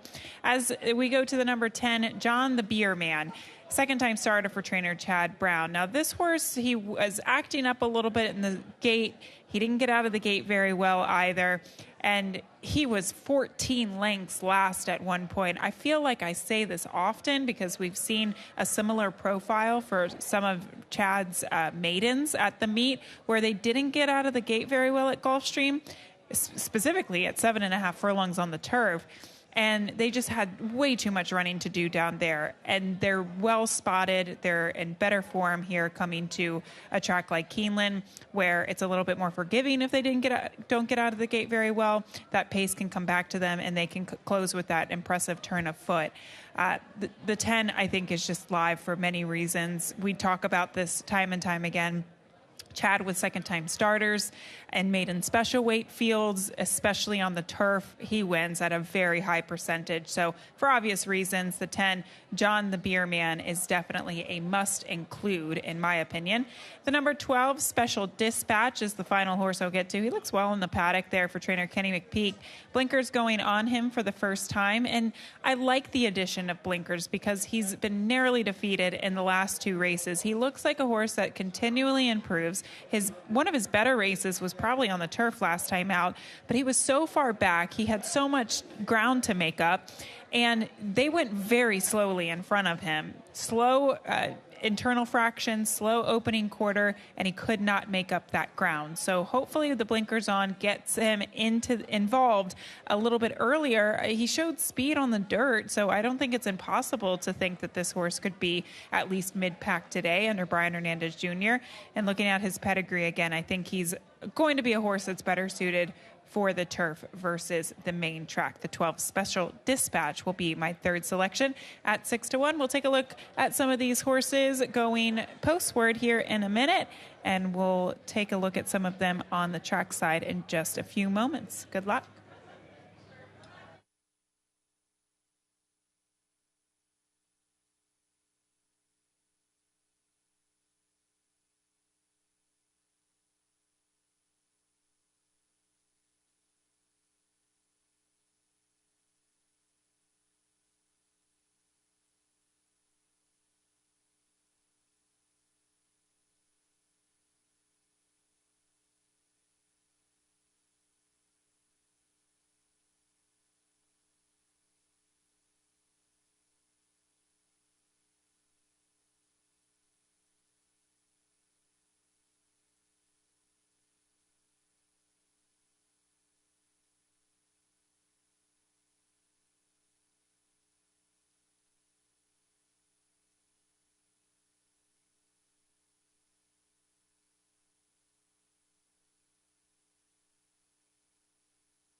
Horses are entering the track for Keeneland's 8th and final race, the Benson. Maiden special for 3-year-olds and up at 1 mile over the firm turf, the rail at 30 feet today. No carryover for the Toyota Super High 5. Scratch number 1, Thermoscope. Also scratched the 14 My Boy Tony, the 15 Brio, and the 16 10 Bits. A reminder, number 13, Agape Moo, draws into the race, but contrary to the program, the jockey is Flavian Pratt. And a reminder, jockey for the 6th, Decanted, will be Martin Garcia. Post time coming up in 6 minutes.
Watching these horses go trackside, I loved the look of the favorite right now, the 10 at 2-1. But I wanted to talk about some other alternatives here to perhaps use.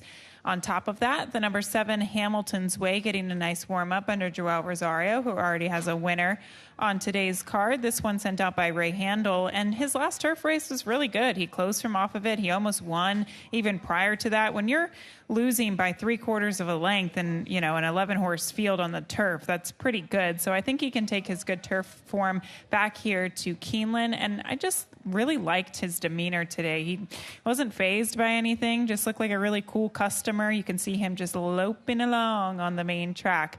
Definitely looks more like a turf horse, and happy to see him get back to that surface today. I like him a lot at 14-1. He made a very nice appearance. The 11, Vester, is another one. I don't know what to do with this horse. He definitely has a pedigree to suggest that he would like the turf. Physically, he looks a little bit like a turf horse as well. He's just a big, strong, strapping son of Hardspun. I'm curious to see what he can do coming back to the turf today, but with more distance. He kind of looks like one of those big horses that doesn't like to be run off his feet. And at sprint distances, that's exactly what's been happening. So maybe at 2 turns on the turf, he'll have the opportunity to take a deep breath in those interior fractions and maybe have a little bit more left in the final 16th of a mile. But he's warming up great. Very attractive horse on the track for Hall of Famer Bill Mott. We'll see what he can do. He is on the board right now at 9-1. The betting public making your favorite, the 10, John the Beerman. And as I said before, he looks great for the connections and the horse to beat, in my opinion, at 9-5. We'll see what happens for the 8th and final.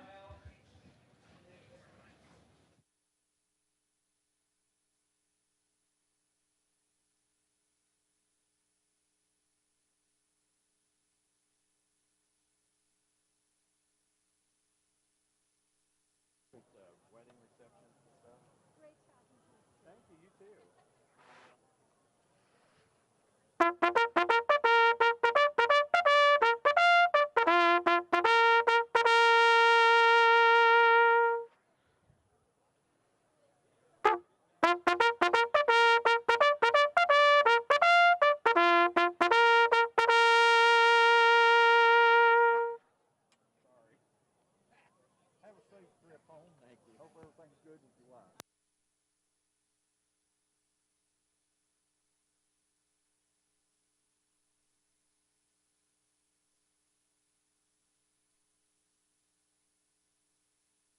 Horses have reached the starting gate for Keeneland's 8th and final race, the Benson.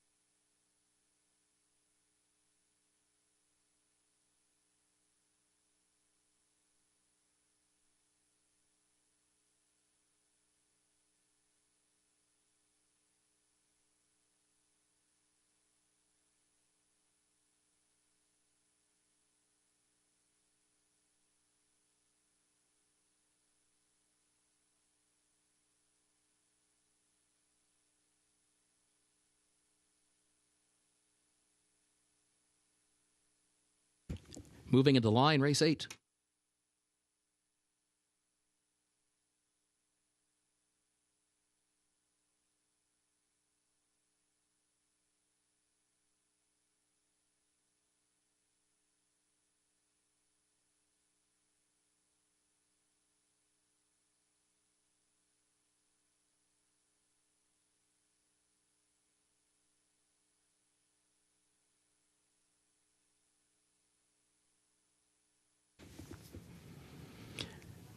Rebel Red comes forward along with Vesture.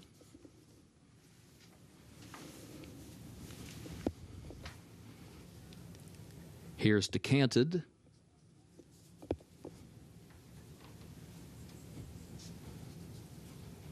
Special Dispatch comes forward.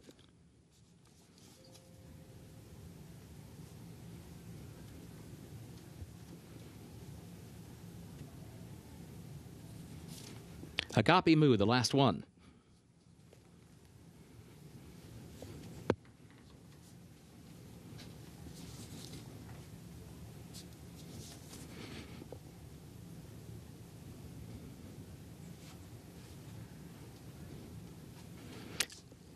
Last one comes forward.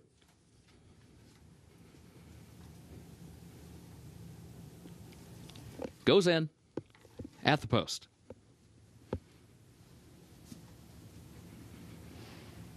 And they're off.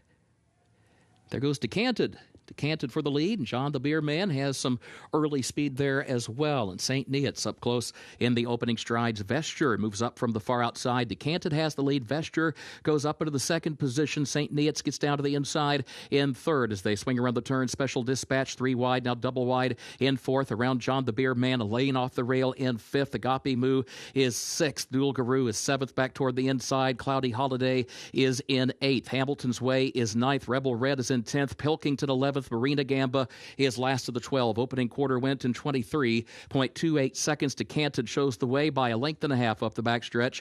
Vesture toward the outside is second, a half length. St. Neots is third, down toward the inside a length. Special Dispatch another length back in fourth position. It is followed by John the Beer Man, who's against the rail in fifth. 5 lengths off the lead at the entrance to the far turn. Agape Moo is sixth up on the outside. And then Cloudy Holiday, 47.47 seconds the time for the opening half mile. Decanted is the leader by a length midway on the far turn. Vesture second, a length and a half. St. Neots third ahead. Special Dispatch is next up on the outside in fourth. John the Beer Man is fifth against the rail, still 5 lengths off the lead as they turn for home. Agape Moo has to go to the center of the course, 7 lengths to make up. Decanted is the leader. Vesture second. St. Neots to the inside. Special Dispatch outside. John the Beer Man. Now John the Beer Man has swung off the rail, has clear running, and is now moving up on the outside trying to catch Decanted, who still has the lead. St. Neots is between that pair. Decanted stubborn with the lead. John the Beer Man, and then St. Neots. It is Decanted in front, chased by John the Beer Man. Decanted wins at a half length. John the Beer Man second,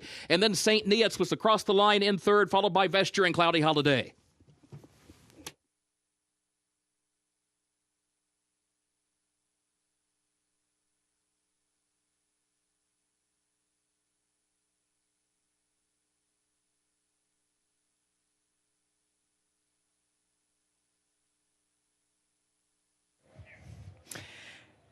Speed is dangerous on the turf. This was a wonderful ride by Martin Garcia, the pickup mount here for trainer Mike Maker.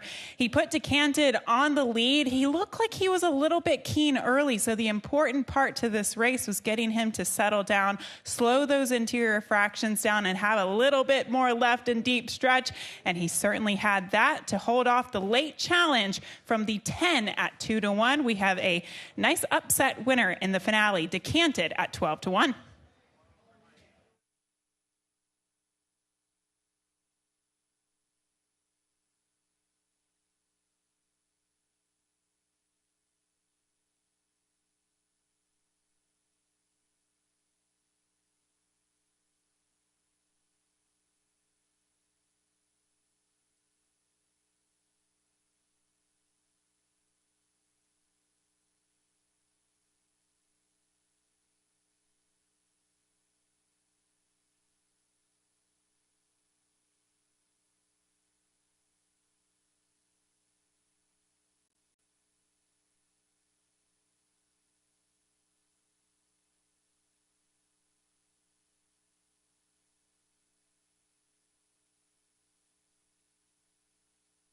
Unofficial results of Keeneland's 8th race. Number 6, Decanted, finished first.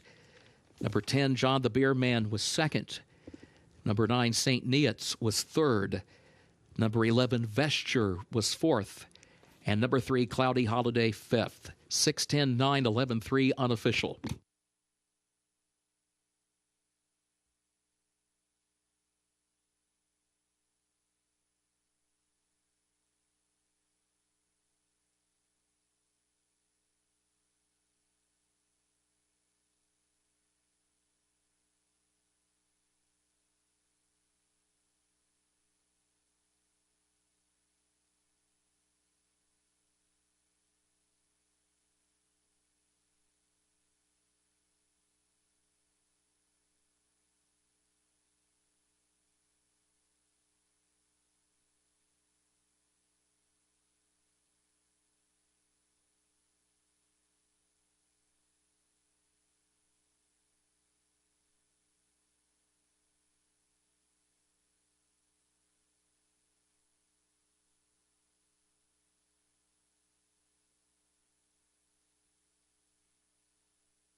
Moving into the winner's circle for Keeneland's 8th race, the Benson, number 6, Decanted.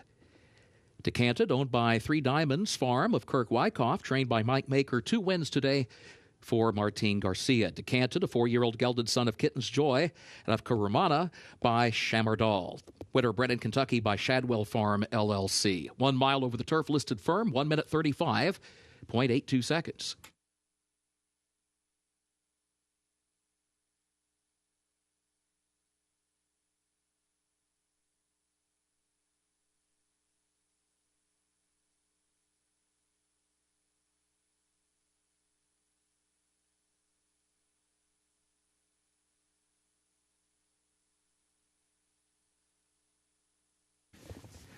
Results of race 8 official. 6, 10, 9, 11, 3, the official results.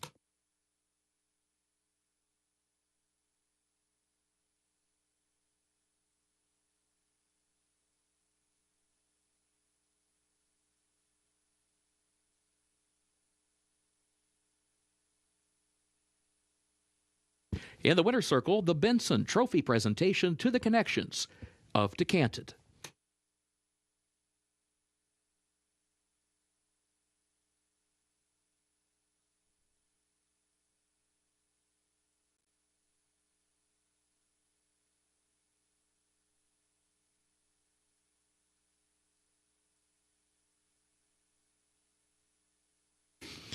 Carryover for the Toyota Super High 5 for tomorrow's card of just over $7,000. $7,021 will be the carryover for the Toyota Super High 5.